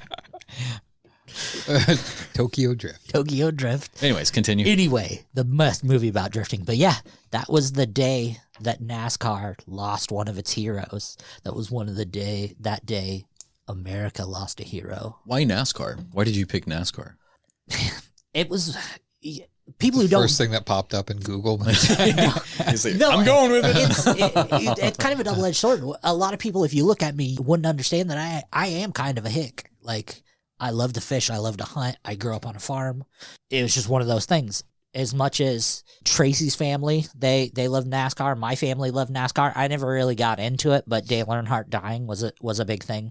Oh yeah, I mean, I wasn't a NASCAR fan at all, but that was a big deal. Right? Yeah. I went to the redneck games when I was younger in Georgia. Did ya? I did. And I didn't understand the whole concept of rednecks back then. I was a kid, so it was like, this is cool. There's a guy named Elbow who goes around with like a beer torch. Like it's a stack of beer. I was like, and everybody's like, oh, Elbow. There's my man. That's my man, Elbow. Like, whatever. Where's the blades at? So I chose that too. Plus, kind of progressing into my older life, a band I really enjoyed wrote a song called "You Know Whose Seatbelt," which they were referring to Dale Earnhardt. Not the guy in Justin's story. Not him. Richard Pananian. Richard Pananian. But yeah, He's related to the Kardashians. A different Kardashian, but they wrote a song called You Know Who Seatbelt. And it was just one of those weird progressions that Dale Earnhardt was part of my younger life. And then more towards my teens, my later teens, The Bled came out with You Know Who Seatbelt, which brought Dale Earnhardt back into my life. And then I got married to Tracy, which brought Dale Earnhardt back into my life. And then that was one of her top fives. Yeah, totally in her. Who just belched? People I would love to I think fuck. that was him. He was talking while that happened. I know. That's what, I was looking at you and you didn't belch, but he was talking. So I was like, how the fuck did that happen? It was the ghost. How does he do that? It was the room ghost. He's like the redneck Razel. Yeah. I could like the beat. I could and throw my lyrics voice. His belch at the same time. His belch sounded good. But yeah, that's why I chose the 2001 death of Dale Earnhardt Jr. Or Dale Earnhardt. I wish Jr. would die. But whoa, we can make it happen. Uh-huh. Well, we can't. Our fans could if they were. If they appreciate Stacey, us. get on. If you want free gear, we can give you like a $5 bumper sticker if you take out. All you have to do. So we do not condone this. So I'm not going to read everything that I have here for mine. I'm going to go back to December 31st, 1999 and January 1st, 2000, the Y2K bug and the panic that it created among the world. I was waiting for Jericho to do something. Yeah. Well, so for those that don't know, basically they were worried because all the computers, instead of using 4 digits for the year, they would just use the last 2 digits. So like 1998 would be 98, 99 would be 99. What they were afraid of was that when the year 2000 hit, would the computers be able to recognize that 00 was 2000, or would it resort back to 1900, which means that banks, all the information they had for people's accounts would get reverted back back to zero. They're negative talking even about like ATMs breaking down because they wouldn't be able to do whatever, cars and computers, all that stuff. So everybody was afraid that the world was literally at midnight going to just end and mass chaos was going to happen. People were going and stocking up on water, food. There's people that were building bunkers and preppers and all that. And thinking that, I mean, to me, it's like, yeah, preparing is one thing, but the routes that some of these people went, it's like just when the clock strikes midnight doesn't mean that everything just automatically turns to chaos. There's going to be a slow build to it happening. But 2000 came and nothing happened. Everything was back. But that's because they did have enough time to where they were having computer people fix it to put in 4 digits instead of 2. Fail safes and stuff like that until it can... Little patches, as they call it. But yeah, I can remember exactly where I was when that happened, because I remember I was in high school at the time. I was in drumline, which was part of band. Geek. And we were actually... Is that a disorder? Should I... Yeah. We were actually in London for the Millennium Parade. We were asked to come out and march in the Millennium Parade. That was a good show. You went all the way to London? Yeah, they flew us out to London. And my mom took the opportunity to go as a chaperone, because she's like, when else am I going to have the opportunity to go on it? I mean, obviously we had to pay some, but we didn't have to pay full for it. But so we were out there, and London's actually 6 hours ahead of here. And I remember we were just in contact. And I mean, this is before like cell phones were a big, huge thing. So we were using calling cards. And I just remember we called my sisters and there's like, is it midnight there? Yeah. Did anything happen? No. Okay. Happy New Year. And went on. But I mean, it's one of those things where it's like, I think deep down we all have forgotten that. But if you go on YouTube and you look up videos of like news stories, it's fucking crazy how insane some people were acting like that. I don't remember, like, was there like a lot of property damage, or I just remember the hoopla that was kind of all around that. That was, the world's going to end. And that was probably one of the first times it implemented one of my deeper skeptical reasoning based things, and I kind of looked back also of like the, doomsday or the false prophet, world ending, all of the failed stuff. Y2K is one of the things that's like, oh, just wait it out. I'll just check in and I'll research some things first and before I jump on board. Right. Like I said, I was in high school. I was like 16, I think, at the time when that happened. And I think if I was the age I am now, back when this happened, I might have been taking it a little bit more seriously, but I don't think I understand the severity of what could have happened with it. One story that I thought was kind of funny watching news things from back then was there's this Amish guy that had an Amish store, and he could not keep any of it because none of his stuff was like electrical. It was all, Amish. Paper-based, yeah. And so it's like he was selling lanterns and ovens, grills, all this stuff, and he was just talking about like how this is Y2K has definitely benefited him. And I just remember at the end of it, the news anchor's just like, is there anything that you would like to tell people? Any last thing? And he's like, yeah, just that when you buy this, all sales are final. You can't return it. And stuff. So I thought that was kind Good of on funny. him. What about you, Lonnie? Do you remember much when that happened? I don't see you and your family as the kind of people that would panic over something like that. Shit, I would have been 15. Yeah, I would have been 16 at the time. At the time, no. And we've lived through so many apocalypses in our lifetimes. Yeah, at the time it was just really another day. I really didn't think nothing of it. And at that time I was a little narco-anarchist, so I was hoping it would have happened. But no. How different do you think it would be if that happened nowadays with everything that's going on? Do you think people would... I think it would have been worse. It's definitely with property damage for sure. Absolutely. If somebody knew that, or not known, if it was assumed that the world was going to end, and people don't think about it. They don't utilize any critical thinking. They just go off of emotion. I feel there'd be more panic because for sure. There's probably 99% of shit in this world is all computer based.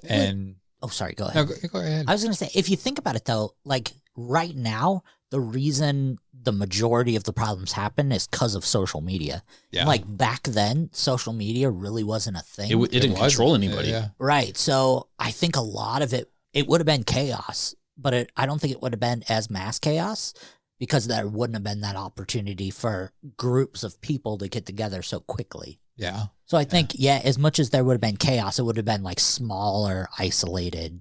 Some people would have been fine. I mean, because what we utilize is the not freebasing, not here anyways. Appreciate. But yeah, the free domain stuff, the Googles, the iOSs, there's so many operating systems that people create on their own that, some of them are free if you want to use it, but you need to know how to work the back end. And I know how to work the back end. Right. I've seen you work your back end. Does he ever? Well, another funny thing is watching these news stories. There was this guy that he went all out. He had the bunker.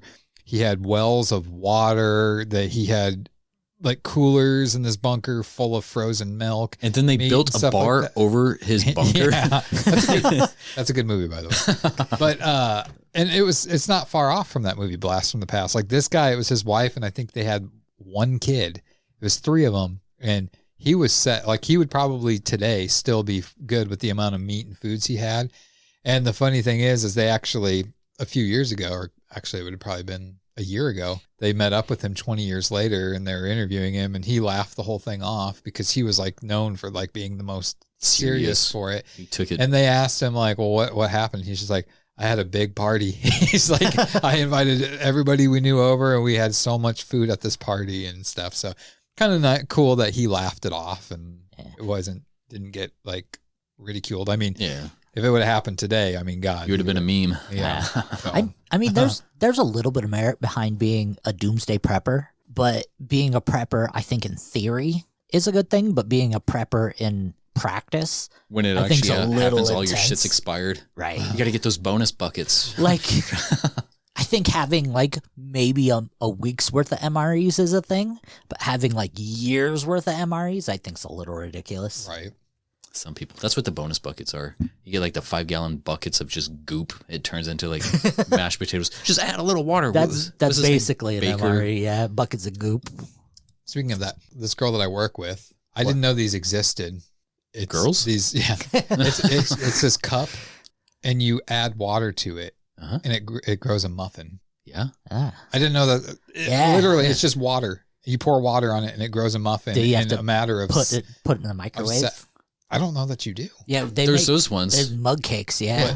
But my mind was totally blown with that. I was like, I like the brownies better. Oh, 100%. Yeah. I'm gonna try one. There's the confetti. Can confirm. Yeah. Good shit. You can get it in your most grocery lines in your cereal aisle. You know what you got me hooked on and I haven't had for a while and I should get them? Seaweed chips. Oh, yeah. I was actually going to bring you some. You should, because it's been probably over a year since I've had some. Seaweed's so good for you. The only place I could find them at was Baker's. It's better than going under the sea. Well, do you guys want to play a game real quick? Sure. Real long, more likely. What? All right. We've done this game before. We haven't done this game before, but we've done this game before. I'm bringing back Coroner's Corner. Coroner's Corner. Coroner's Corner. I can't say the words together because it just sounds like I'm saying the same word. Coroner's Corner. And if you listen back, and if I... Coroner as in job, corner as in where you go to when you're in trouble. Yes. Thank you for the explanation. So So, you're going to have to explain the game to me. All right. I forgot. I, the forensic examiner, will describe the findings of the deceased and the John and Jane Does, if you will. Jeremy and Lonnie are the detectives. Are we getting up? Is this like an official season game? Like, No. or No, we're not we're getting not points doing yet? that. Okay. Not No, yet. fuck that. We're not doing any of that. Gotta wait till he gets Want to punished. join me? So yeah, Jeremy and Lonnie are the detectives trying to outdo the others for an undisclosed hypothetical bonus. So we had Lonnie heads and Jeremy tails previously. We're just going to stick with those same names. Not that we need to flip for anything. You guys will go together. You guys do have papers that you're going to write on here. So you're going to submit your answers to me. Every piece of submitted evidence counts as a point. To close a case completely, a case must contain correct answers to up to 2 out of the 3 points per case file. You must guess the deceased, the killer, and the movie. So we're not doing people of history. We're doing based off of a movie. So if you can guess as many of those, we'll move it along faster. So the movie, the person that killed, and the person that's dead. Yes. Okay. If it's a person. Character name or actor name or both? I will accept as close to the actual answer as possible. So character or actor or maybe even possibly occupation that Okay. they're portraying. So we have 12 files to go through, but we need to get a start on these. Are you guys feeling rushed? Are you feeling hurried? Like, let's do this. Yeah. If you can find and submit leads early on, we can speed through. I'll go through each file 2 times. After the first run through, you will not know if you've solved the case unless both detectives confirm all 3 necessary findings. After the second go, we will cover only the open cases. Does that make sense? No, but We have 12 case files. No, I got it. I'm being fictitious. I'm going to give you some information. And then if you have an answer, you can submit it. Going to go through it the second time. I'm going to give you some extra information to help get these clues out. So time is passing and we're kind of accumulating more leads. Okay. All right. Do this. Also, for the listeners, due to this being an audio podcast, we will cut a lot of the dead space. Not that you need to know that, but I'm just going to add that in there because... I get it. Dead space. Yeah, we're not, that's not it. Fuck, he already got one. Oh, Peter. First case file. Dun, dun, dun. Coroner's finding is as follows. Severe bludgeoning is evident. Many deep fractures shown, a few indicating a large fall on the back. That's possible cause of death. Not so much blood loss due to the dirt and dust acting as a compacting agent causing blood to clot. Write down your answer. Okay.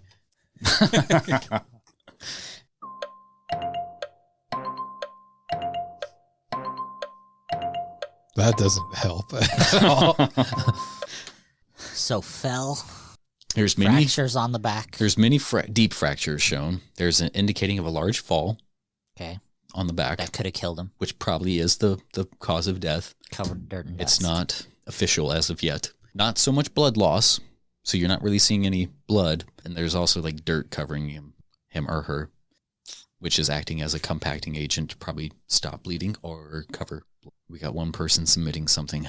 One detective already on the case has a possible lead, something to follow up on. Submit your evidence theory. Do I get punished for being wrong? No. Okay. I got nothing. All right, next case file. Findings are as followed. Cause of death, multiple ballistics through many vital organs. Number undetermined due to close range use of automatic firearms. Possibly under 200 rounds, definitely over 50. Shot grouping could suggest more than able to accurately assume. File states blood splatter from location started in driver's seat and led outside vehicle as if subject was attempting to retreat. So, The victim was shot in a vehicle, riddled with bullets, looking as though they were trying to retreat through the passenger door. Possibly multiple shooters, automatic weapons. I only got 2 of things, and I know this is not right. I'm skipping it. Skipping it? Yep. All right, let's move on to the next case file. People are suffering. We need to close these cases. Sorry. Number 3, findings are as followed. Subject showing abrasions on wrist and jaw. Possible struggle ensued. An open cavity in the chest. Blood labs consistent with medicine addiction. So it looks as though this person was held down at one point due to the abrasions on the wrist and the jaw. The person was probably fighting back. There is an open cavity in their chest, but the blood labs that came back suggest that the victim was probably addicted to medication at one point. Heavy dosages. That's my answer. Nothing? All right, we'll move it on. Number 4. Coroner findings. Subject suffered gunfire to the face. Blast rate not consistent with suicide. Weapon was identified as a Chrome 45 auto ordnance, M1911A1. The body was clearly moved from place of murder. I apparently don't watch enough violent movies. A 45 chromed auto ordnance. It wasn't suicide, so he shot the person. The blast rate isn't consistent with suicide. He was shot in the face, close range, and then he was moved from a different place. I need the deceased, the killer. Deceased name, but this is probably anyways, but Take a shot in the dark. that's what this game should be called. Shot in the dark. All right. Moving on. Case file number 5. Findings are as followed. A deep marks indicated a heavy slicing instrument, such as a large knife or axe or machete, to be the primary cause of death, or the weapon that caused the death. The angle of the slashing indicates the subject to be in an unorthodox position. So the way that their body moved in connection to with the slashing, it's an awkward position. Also note that some of these bodies you probably wouldn't have found, but due to the rules of this game that we're just going to play it like this. After you send your guys' units on this, you'll get more information, so probably that will help better solve these cases. One would think. Yeah, unless they don't have to.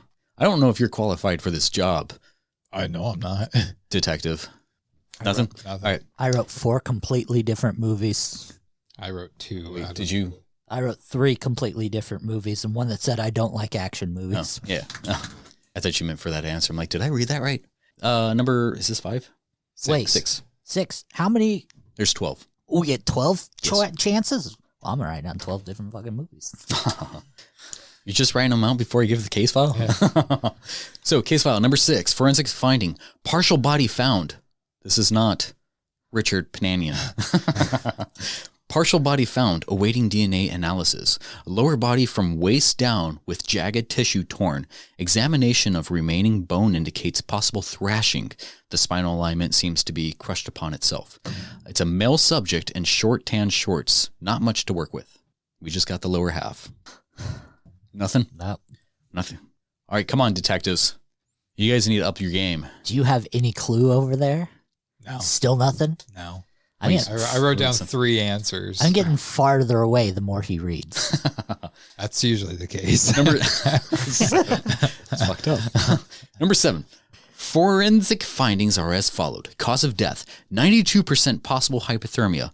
Body found submerged, but no water found in the lungs. Police reports state body was moved to water after death. Impressions on the wrist consistent with handcuffs, but no restraints found. I think I got the right movie, but If you know what the movie is, you would know who the deceased. right. And then for this one, the killer is complicated because it is suggesting that 92% is a positive hypothermia. But how did they get there? Can I ask for a hint and ask if I am right? You can ask, but I might not give an answer until after second. Am I right? Are From this, am I correct? From your last Yes, from this. No. Is any of this correct? Any of the last 2 or 3 entries? These 3 entries that aren't crossed out. We will have to find out. God damn it. Number 8. Case file number 8, coroner report. Subject suffered multiple stab wounds to the chest, one missing the heart, one of the stab wounds missing the heart. The body was found hanging, but appears severe damage to larynx post-hanging. That's the only thing I can think of is the same one. Fucking you this. Want to submit that as evidence? Well, we can follow up on it, but so the person was stabbed multiple times with a knife. Like, I'm just gonna keep going with these two, just keep going with it. Just go like 1 through 10. The news that after your units come back with yet more evidence or leads, it will definitely give this away. I'm pretty sure. You'd think. You can submit it, but you can have a second chance to submit better evidence. For all the evidence, I'm going with A and B. For everything else? Post? From all of that. This right. is my A and B. I got nothing. You got nothing? I'll repeat this again. Person was stabbed multiple times. One of the stab wounds was really close to the heart. Missed the heart. They were later found hanging. I like how severe damage to the larynx. Repeating it the second time, I was like, oh, okay. Oh, that did it. Yeah. Nothing. I can tell you the exact scene where that happened in this franchise. In that one? Yeah. I can tell the exact moment. The next evidence, because once I do my complete autopsy, this is just my initial report. Okay. Now I know how you guys felt last week with my game. It's going to be frustrating the first time around, but once the hints come, once the next evidence comes, you guys are going to feel stupid. Yeah. And I want you guys to hate yourself a little bit. Just shut up and keep reading. Number 9. Coroner report, subject arrived clean of any evidence. Seems to have suffered 12 stab wounds. Emphasis on seams. Murder weapon, a possible kitchen knife. Forensic investigator states much of the blood was drained. Number 9. Do you guys want to submit anything for it? That was 9, right? That was 9. Yeah, we're going on to 10. Stabbed with a kitchen knife. At least 12 times. At least 12 times. Emphasis on seams. Like it was 12 times. There could have been more, but from what the closeness of the stab wounds could be 12 or more. I feel like this should have been an easy one, but yeah. Any submission, detectives? Nope. Oh. Nope. All right. Just my notice. Jeez. There's a hypothetical bonus that you guys aren't boners. Yeah. If we were talking about boners, I'd probably know more. Hypothetical boners. All right. Number 10. Findings are as followed. Body found severely burned. Face welts, which identify small pockets of acid chemical compounds of melatonin and histamine. A mangling consistent with a high fall. How am I wrong? Is it the same answer again? Yes. The person is found burned. There's face welts all over the face with chemical compounds of melatonin and histamine in little pockets of the face. A mangling consistent with a high fall. So their body is mangled. At least much of it is. Anything. Fuck, dude, you better get this next one with just the little evidence that I give you. Hold on. And that's saying a lot. I think you should get this next one too. I think these next two should be relatively easy for both of you. That's what you said for the last 9. I know. The evidence will be good. Your guys' evidence will solve. I will repeat it a second time. It's a little bit slower. Let me tell you this one. He's been hung and stabbed 11 times. If I say it to you in a more slower pace, he was stabbed in a chest. Oh, they all have been. This time he has $6 in his pocket. I didn't necessarily say he or she. All right, number 11. We'll take a minute for Jeremy to regain his bearings. This time he was reading the phone book. He has $6. Am I gonna have to separate you two? Oh shit! All right, forensic findings are as followed: 2 bodies examined. Previous wounds established due to healing process and first aid. Both bodies suffered severe blunt force trauma to the skull. Fucking Friday the 13th. It's not Friday. Okay, I don't want to give anything away. So both bodies suffered severe blunt force trauma to the skull. Small traces of blood found on the bodies that are not consistent with either subject. So it's probably somebody else who might have bled on them. Possible fight ensued. Debris of porcelain found in clothing. I had to punch you square in the mouth. Oh, this is an easy one. Oh, fuck. One of them has Are previous wounds established due to the healing process and first aid. So somebody's bandaged at one point when they came in, and there's porcelain shards in their clothing. What did they have for lunch? We will have to find that out upon deeper analysis. Did you just cross it out and then write Friday the 13th again? No, it doesn't matter how you write it or say it. It's probably not. Okay. I wrote Friday the 13th, 1 through 10. All right. Last one, number 12. Okay. Luckily, your guys' units are coming back with actual information that you guys let them elsewhere. They're doing their job, your job for you. My unit always comes back with information. Number 12. What does that mean? So, number 12, findings are as followed. Body is decapitated. No other bodily damage other than minor scrapes and bruises. Body was found in a vehicle accident. Stains on pant leg consistent with coffee stains. One detective is on it. I just got a movie. I'll let you guys know. I think... Now, if we change you can change time it. through, yeah. We still get the point for if it was right the first time. Yes. Okay. Good. But you guys will not... well, go ahead. What did you... I still think it, like, more and more, I think it's sounding more like this. It does, but it's not. Okay, then I got nothing. It was in a car accident when the person was found. Chester was in the car. Yeah, I'm not even up to date with a lot of those. Congratulations, boys. Both of you have solved one. Do you guys want to know which ones you solved, or do you want to go through the second evidence? Is it the one that I had all three? Yes. I will accept your killer. Well, afterwards, I thought I should have put like Rose Dawson. Yeah. Let's hammer that out. Let's hammer out your guys' findings. The evidence that you boys have submitted, which I have accepted and have declared that they are accurate, you both have solved both of those cases a piece. We'll go with Detective Jeremy. So forensic findings are as follow: the 92% possible hypothermia. The only items that was found on a person are a few coins dated between 1908 and 1912, as well as a few art pencils. You didn't get that one? Huh? Yeah.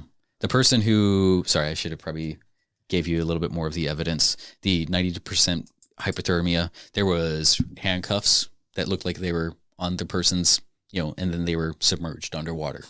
And so what we found on the body was coins that were dated back between 1908 and 1912. They were dead around that date. And they also found art pencils on the person. So that was giving away the character. Jack Dawson. Titanic. Oh, okay. Good job. Detective Lonnie, there was a subject who suffered a gunfire straight to the face. The blast rate not consistent with suicide. Person was not killed, did not kill themselves. Much of the brain matter was not recovered. Average built black man. Is it Pulp Fiction? It is. I'm going to give, I guess I could accept yours, but he's already solved it. So. Oh, which one was that? That was it 1, 2, or it was the fourth one. All right, we're going to go back through the open cases here. The first person, the first body, bludgeoning was evident. Deep fractures, seems as though they fell onto their back. Not so much blood. Looks like the blood was caught due to the dust and dirt that's around. Close database match. After further examination, the bludgeoning instrument seems to be consistent with animal feet, especially that of antelope or wild beast.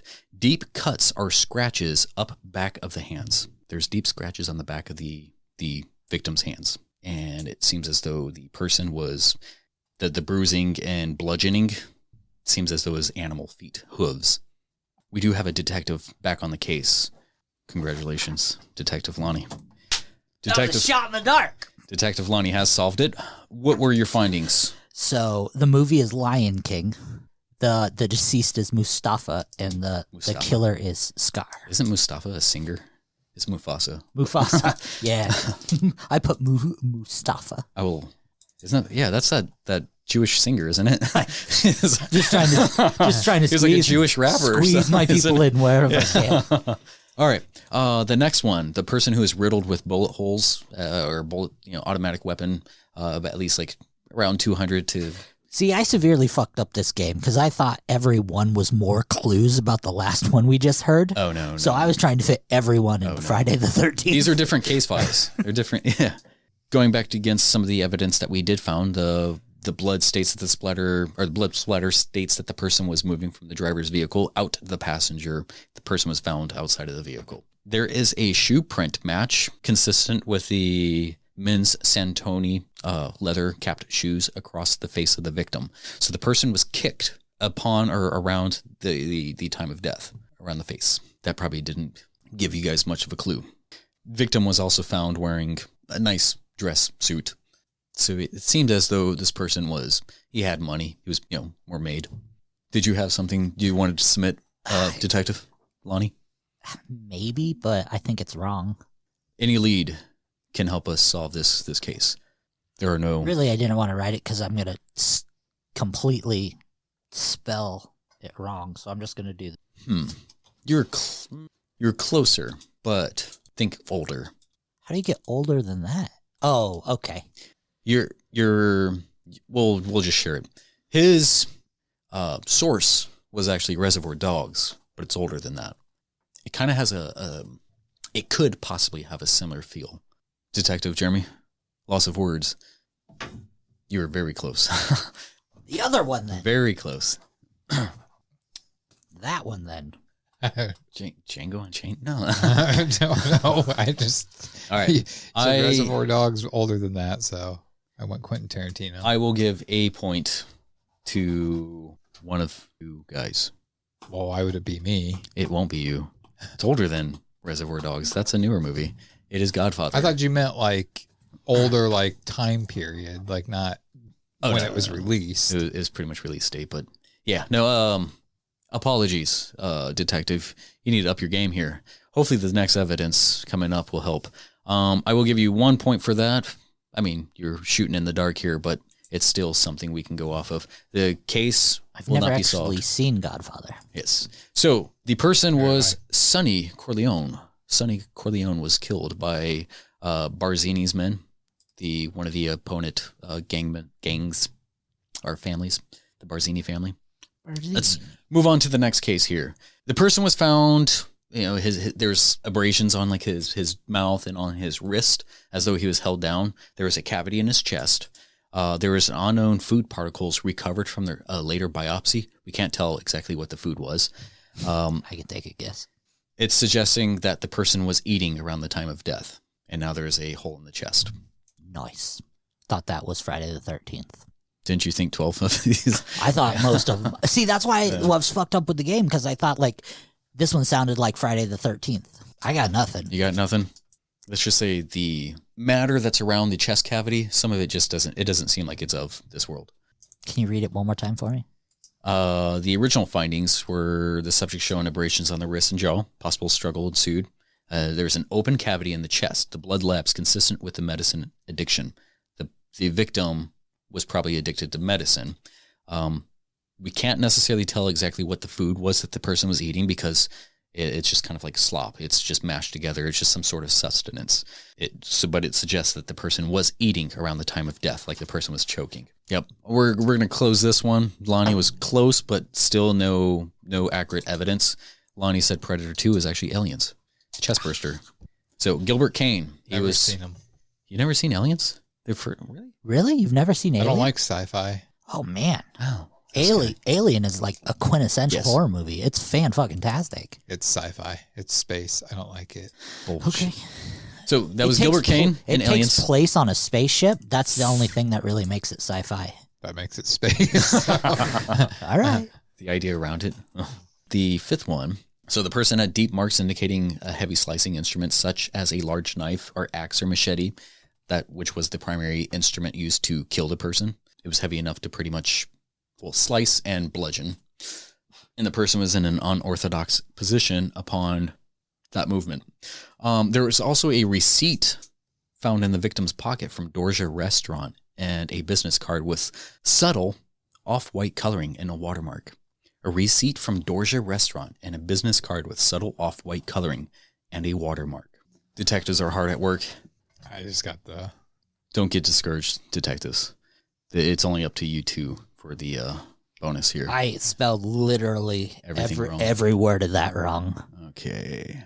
I'll say it since he already put his in. It's American Psycho kills Jared Leto, and it's not Jason Bateman, but I think his last name's Bateman. It's Bateman. yeah. Paul Allen was the person killed, Jared Leto's character. So he solved the case. Detective Lonnie has solved the case. Who gets a reservations for Dorja almost every single week? That's hard. It's the off-white that Subtle. clicked the bell in me. Subtle off-white I've color. seen that movie once. Watermark. I think- long ass time ago. I I don't think- remember any of it. I really didn't like it very much, but that off-white. I would have accepted Paul Allen or Paul Owen. The book has him as Paul Owen. But yeah, congratulations, detective. Next file. The half body here. The torso seems as though the spinal cord was compressed, crushed. It's a male subject and short tan shorts.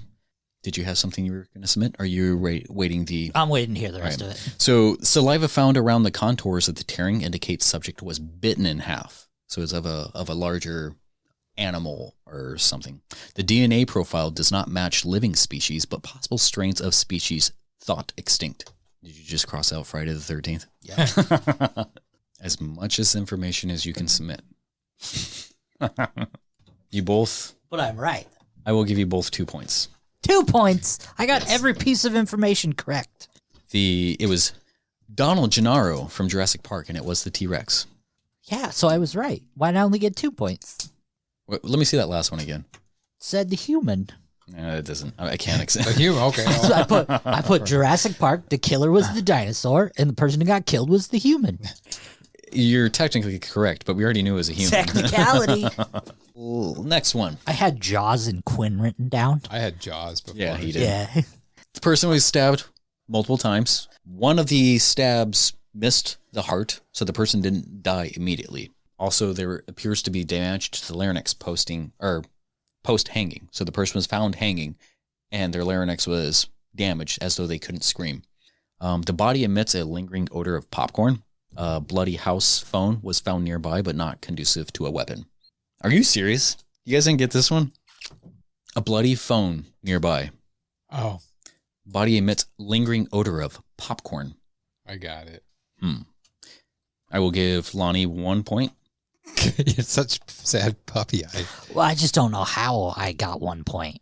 Because you only submitted one thing of evidence. And, Well, yeah, and it's just, and Jeremy solved it. So Detective Jeremy has solved the case. I'm just shocked I got a point. 'Cause that was such a bullshit answer. I thought it was an easy one. Casey Becker, Drew Barrymore, and Scream, Ghostface. So yeah.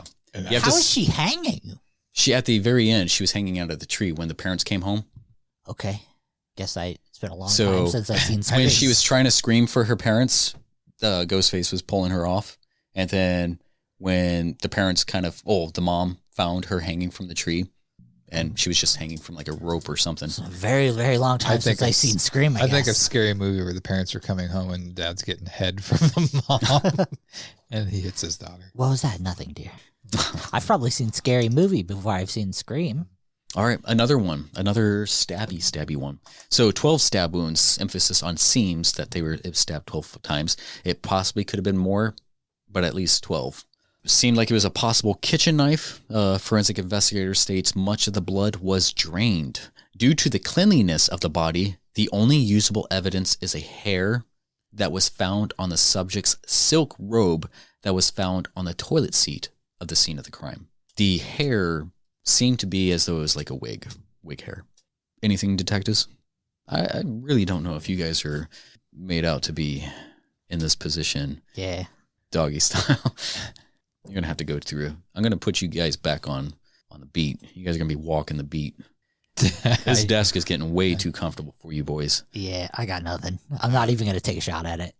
Again, due to the cleanliness of the body was cleaned as though it was, and a lot of their blood was drained down the drain. But stabbed 12 times. At least 12 times. At least 12 times. So the person had their bathrobe outside, and it seems as though there was like a piece of a hair that fell into the wig, or from the wig, a wig maybe. I know the victim is not right, what I just said. Again, my inability to spell correctly.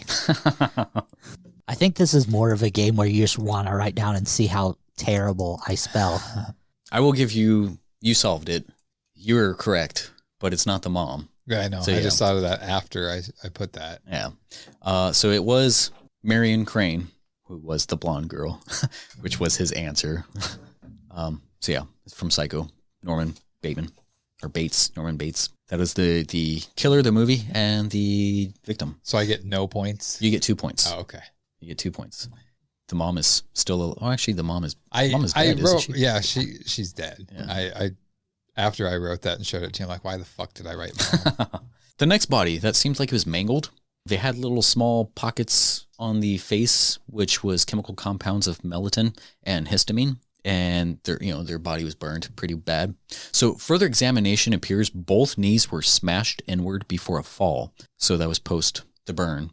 The chemicals found in the welts on the face are consistent with insect venom. Venomous face, broken knees, and burnt. Yes. I know both of you guys should know this. You both have said this movie on the podcast at one point or another. And I think we've even talked about the person who is the victim today. Kind of. Possibly. The guy got decapitated? Or not decapitated. Not Richard Pananian.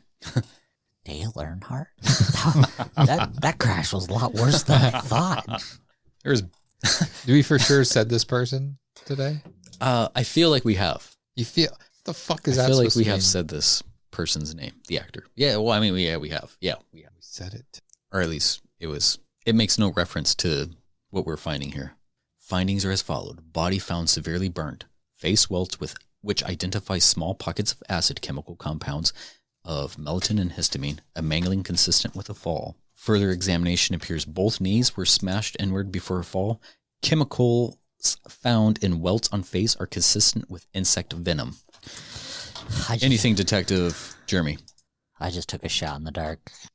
Detective Lonnie has solved the case. Really? Okay. It is Edward Malice from Wicker Man, and it was Not the townsfolk. bees! Not the bees! We were talking about John Travolta from Face Off with Nicolas Cage. I've never seen Wicker Man. It's so bad, though. You watch the original one. The original one is fan-fucking-tastic. The Nicolas Cage remake is dog shit. Last two cases unfinished here. Let's see if we can solve these last two cases. The two bodies that were examined, one of them seemed that it was bandaged, as though he already suffered previous trauma. Thank you.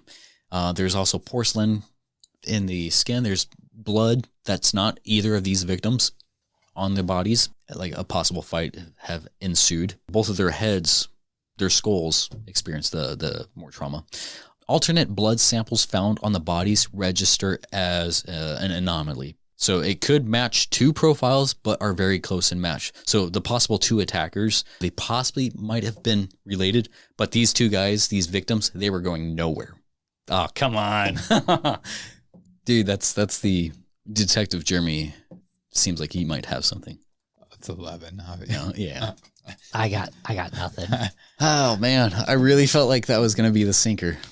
I thought you were going to get this one. So these two guys, where were these guys going? They were going nowhere. Nowhere. So far, my thought is right. They weren't going anywhere. No, that's actually a line of the movie. And porcelain, he beats the shit. He smashes some guy's head in with. Oh, fuck. Okay. It's that gave it away. So I'm not going to take any points for it, but. Write it down. It's unsolved. We have nothing to go with it. He submitted his. You might have something else. Fucking wrong. I don't know. I'm just going to go with that. I'll probably be wrong. I mean, you're closer, but it's, yeah. The anomaly with the blood samples, meaning like we can't necessarily find out if it's one person. So it seems as though it's two people, like they're brothers or something. Two people who attacked these two bodies. Yeah, nothing. Oh, man, you went further away. All right, I will. Wait. Oh! I feel like you have it now. Yeah. Dude, like we have a huge hint. I shouldn't say that yet, at least. Let me see an answer first. I don't think this is right, but...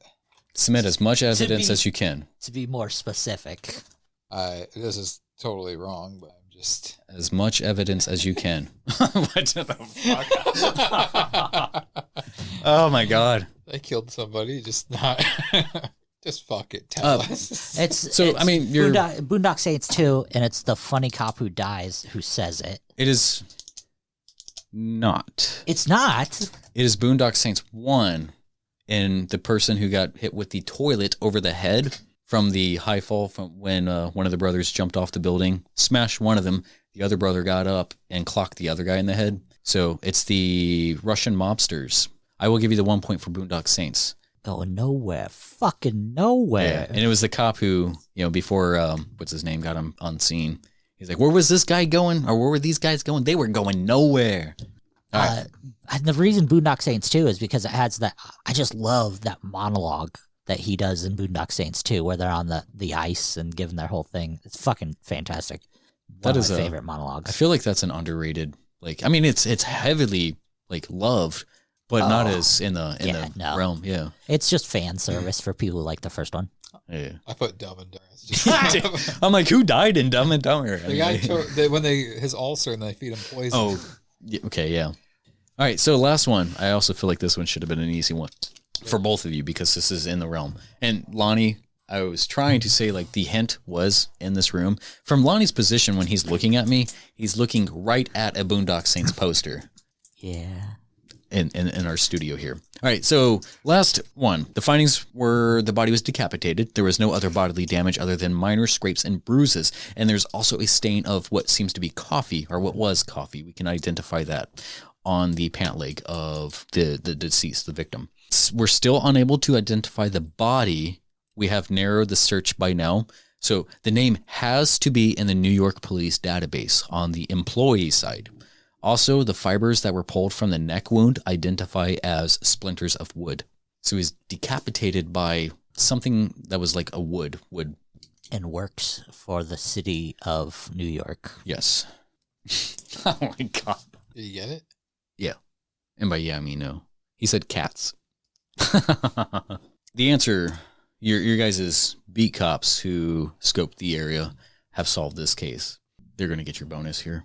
The answer is Thomas Burke, who was a highway patrolman who was downgraded to an actual police officer after some digging into some stuff from some previous franchises. This was Final Destination, a log that fell off a truck, went through. This one kind of doesn't count because he didn't actually die that way. This was a dream or memory or something. The premonition. Yeah. I believe this was the second one. This is the second or third one. Actually, It's not the. I think it is the second Final one because he did kind of make a comeback in after he died. I think it was just in memory states. Yeah. So I'm going to tally up some stuff. And I know I didn't win. Tally.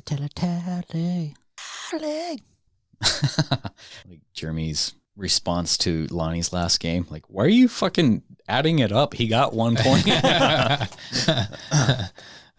All right, Detective Lonnie and Detective Jeremy.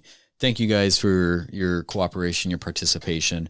You guys did an excellent job, although it seems as though Lonnie is going to be receiving the hypothetical bonus. It is all yours. You can receive it after you give back all the copy paper that you have been stealing from the office. It is not anal. You've won with 20 points, and Detective Jeremy won with 10 points. You both are winners. Yes. Yeah. Jeremy I guess got silver. That's what happens when you don't get to watch movies that often anymore. This is bullshit. No excuse. These are all old movies. It's not the fact that you don't watch enough movies. It's the fact that I watch too many. That's what I'm getting at. I don't get to sit and watch movies all the time like apparently everybody gets to. People are like, oh yeah, I binge watched 8 seasons in 1 hour. Oh, okay. Takes me an hour to watch one episode. I'm giving you an out. Don't turn into a dick about it. Oh, I'm not being a dick to you about it. I just don't get how all these people watch all these things. Like, where do they find the time? I don't get it. Between the hours of awake and asleep. Yeah, I guess. Apparently, nobody works and does stuff outside of work. See, then you're being a dick again. Do you have the capacity to watch things in sections? Like, you don't watch this? No, I don't want to do that. I don't want to do that. Yeah, That's I the thing. hate splitting up movies too. That would be the worst. Like this thing. So Michael and I'll cut this short but Michael, our producer, got me hooked on the show Animal Kingdom, and we watch like 2 or 3 episodes every Monday night, and they're each like almost like an hour long. and it sucks because it's so good, and we're on episode. I feel like it's not. We're on season 1. I feel like you're lying. Episode 6, and there's 4 seasons, and I think we tallied up. There's like 60 episodes yet to watch. That's going to take forever. And he said, he's like, you can't watch it when you're not with me because he wants us to watch it together. And I'm like, well, fuck. You guys are a cute couple. Old married couple. It's so cute. That's then you just watch it and like, I didn't watch it. And then you don't get excited about the reveals later when you watch it together. Shit, like you're like, oh, did you see the badgers? They're so cute. It's such a good show though. And but somebody told me that I should watch the show Prison Break and White Collar, but they said Prison Break would be the better one. What are you currently watching, Lonnie? So I just got HBO Max because I wanted to see Mortal Kombat and not be around people. Did you say Mortal Kombat? Mortal Kombat.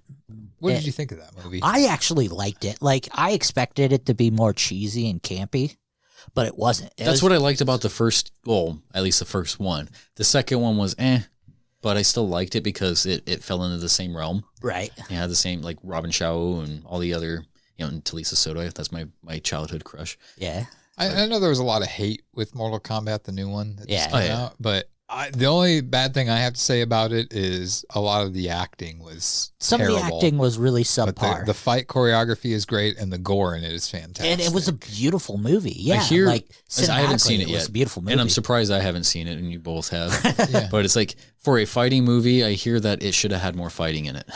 Yeah, it was a lot of character development because I can see this becoming a franchise. Oh yeah, they're definitely on their way. The second one is going to be full of fight. Like, I think it's going to be from opening scene to end scene fight. But I dug it. I thought it was good. I didn't really care much for them making a character for the movie with it being such a heavy franchise. You have so many people to pull from, yeah. Right. I understand why they did it, but I really wasn't a fan, but they did it. But getting HBO Max, I started going through it and finding all these cool movies I haven't seen for a long time and movies I've wanted to see. Like, I finally got to see New Mutants, which that was great. If you like superhero movies and you also like horror movies, it's like that great mixture of both of them. I got to watch the original 1974 Amityville Horror. I haven't seen that in such a long time. Just other great stuff like that I've put in my queue to watch. I haven't got to watch it predominantly because I got on a Steve Wilco, I think is his name, a trash. Steve Wilco, like the daily the host, the TV yeah. that used to be Jerry Springer's bodyguard. Yeah, so I've been on such a kick like for the last couple of days of watching his lie detector tests. Like, it's became like my life. You find those rabbit holes pretty cozy, don't you? Oh, no fucking idea. Like, you should see my YouTube history. Like, it gets bad. And speaking of that, the rabbit hole YouTubes, this is episode 24. Episode 25, the three of us and a fourth member yet to be revealed. We're probably gonna have to kidnap somebody. Do you have somebody? No. Oh, okay. I'm just saying we don't know who it is, so we can't say who it is. Thank you, Stacy, for volunteering. We are gonna, for our 25th episode anniversary, we're going fucking ghost hunting, boys. We're gonna ghost hunt boys? Yeah. Okay. Justin's already got a with our wingdings out. You can hold them underwater. No, but we're gonna go ghost hunting to the famous Pottawatomie County Squirrel Cage Jail here. Go spend a couple hours locked in there and 4 hours. Yeah, is that what it is? 4 hours. 8 p.m. to midnight. Yeah. That gets in the way of my cartoons, though. Well, then you're straight fucked. Oh, it's gonna be interesting. It's gonna be some of my cartoons. We need to get an interesting fourth person to go with us. Yeah. Paco. He won't make it. He's gonna be gone that day. He just screams, "La cucaracha," and run off. My name is Paco. What the fuck? Runs off. But yeah, we're doing that. We're gonna have a video episode for you guys. Probably also have something little. I'm sure We'll also do an in-studio thing because they'll be at different times. So you might get double the pleasure that day. Double the fun. Because the next time we're in studio for this podcast, we're going to have John Marshall as our guest. Hey. Again? Oh, for this, not our movie one. Okay, gotcha. Remember we said we wanted to have him back and talk? Well, I don't pay attention to this stuff. I know you don't. You guys don't blast out. You're too busy reading your notes. Oh, I blast out. I can like when I'm it comes still to like young and vital. consuming movies. I guess I can like watch something for a little bit and then I have to maybe rewind it 5 to 10 minutes just to get back into the feel of it and then continue it again. So I have no issue with that, and that's how I consume a lot of my stuff. I hate even in the middle of like a season stopping and like watching full episodes and knowing that it's so good. Like that annoys me. I can't imagine being in the middle of an episode and then having to stop it and then not knowing when I'm going to be able to watch it again because I can't be consistent with when I watch things. That's like my schedule is so busy. I keep myself busy doing things. It's like a telefin phobia. Like you can't finish a television or TV movie. I can finish an episode. Media. I just can't.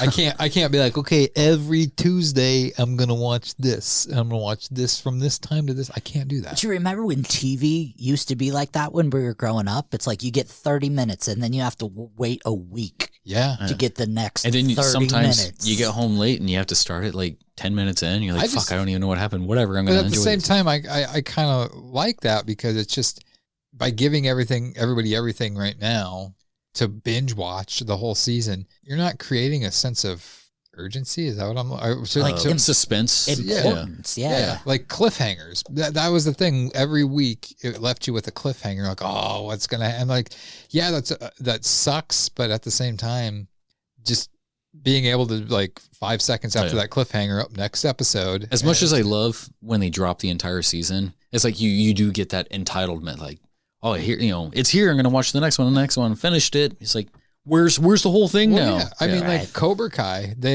I'm glad they dropped it all and I watched season 3, but it was like, I watched it the first day. That's the only show I really binge watched. I watched it on New Year's Day, all episodes, all 10 episodes.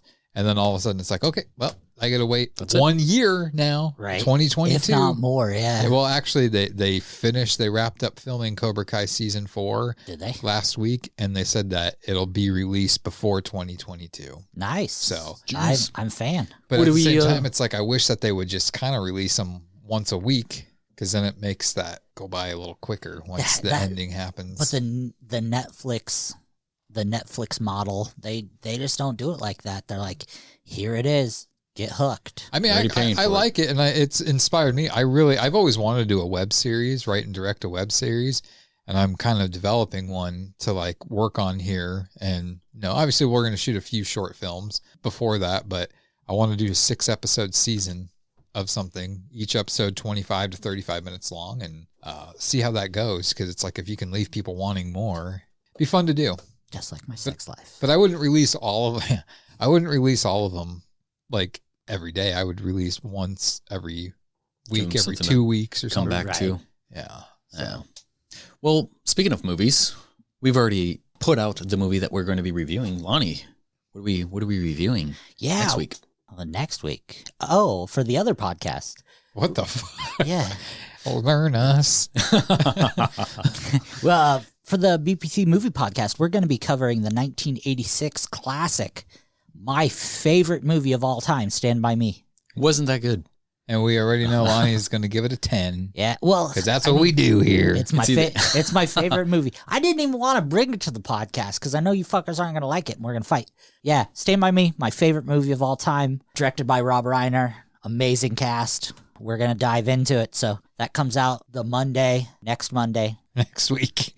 Every Monday. You listen to this, then you listen to that the next Monday. The 17th. The 17th. I don't like dates. That's why I just say next week. Next week. Jeremy. This is next week.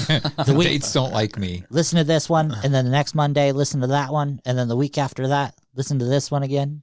You just can't get enough of us. Boom. You're your Monday Aphrodite, baby.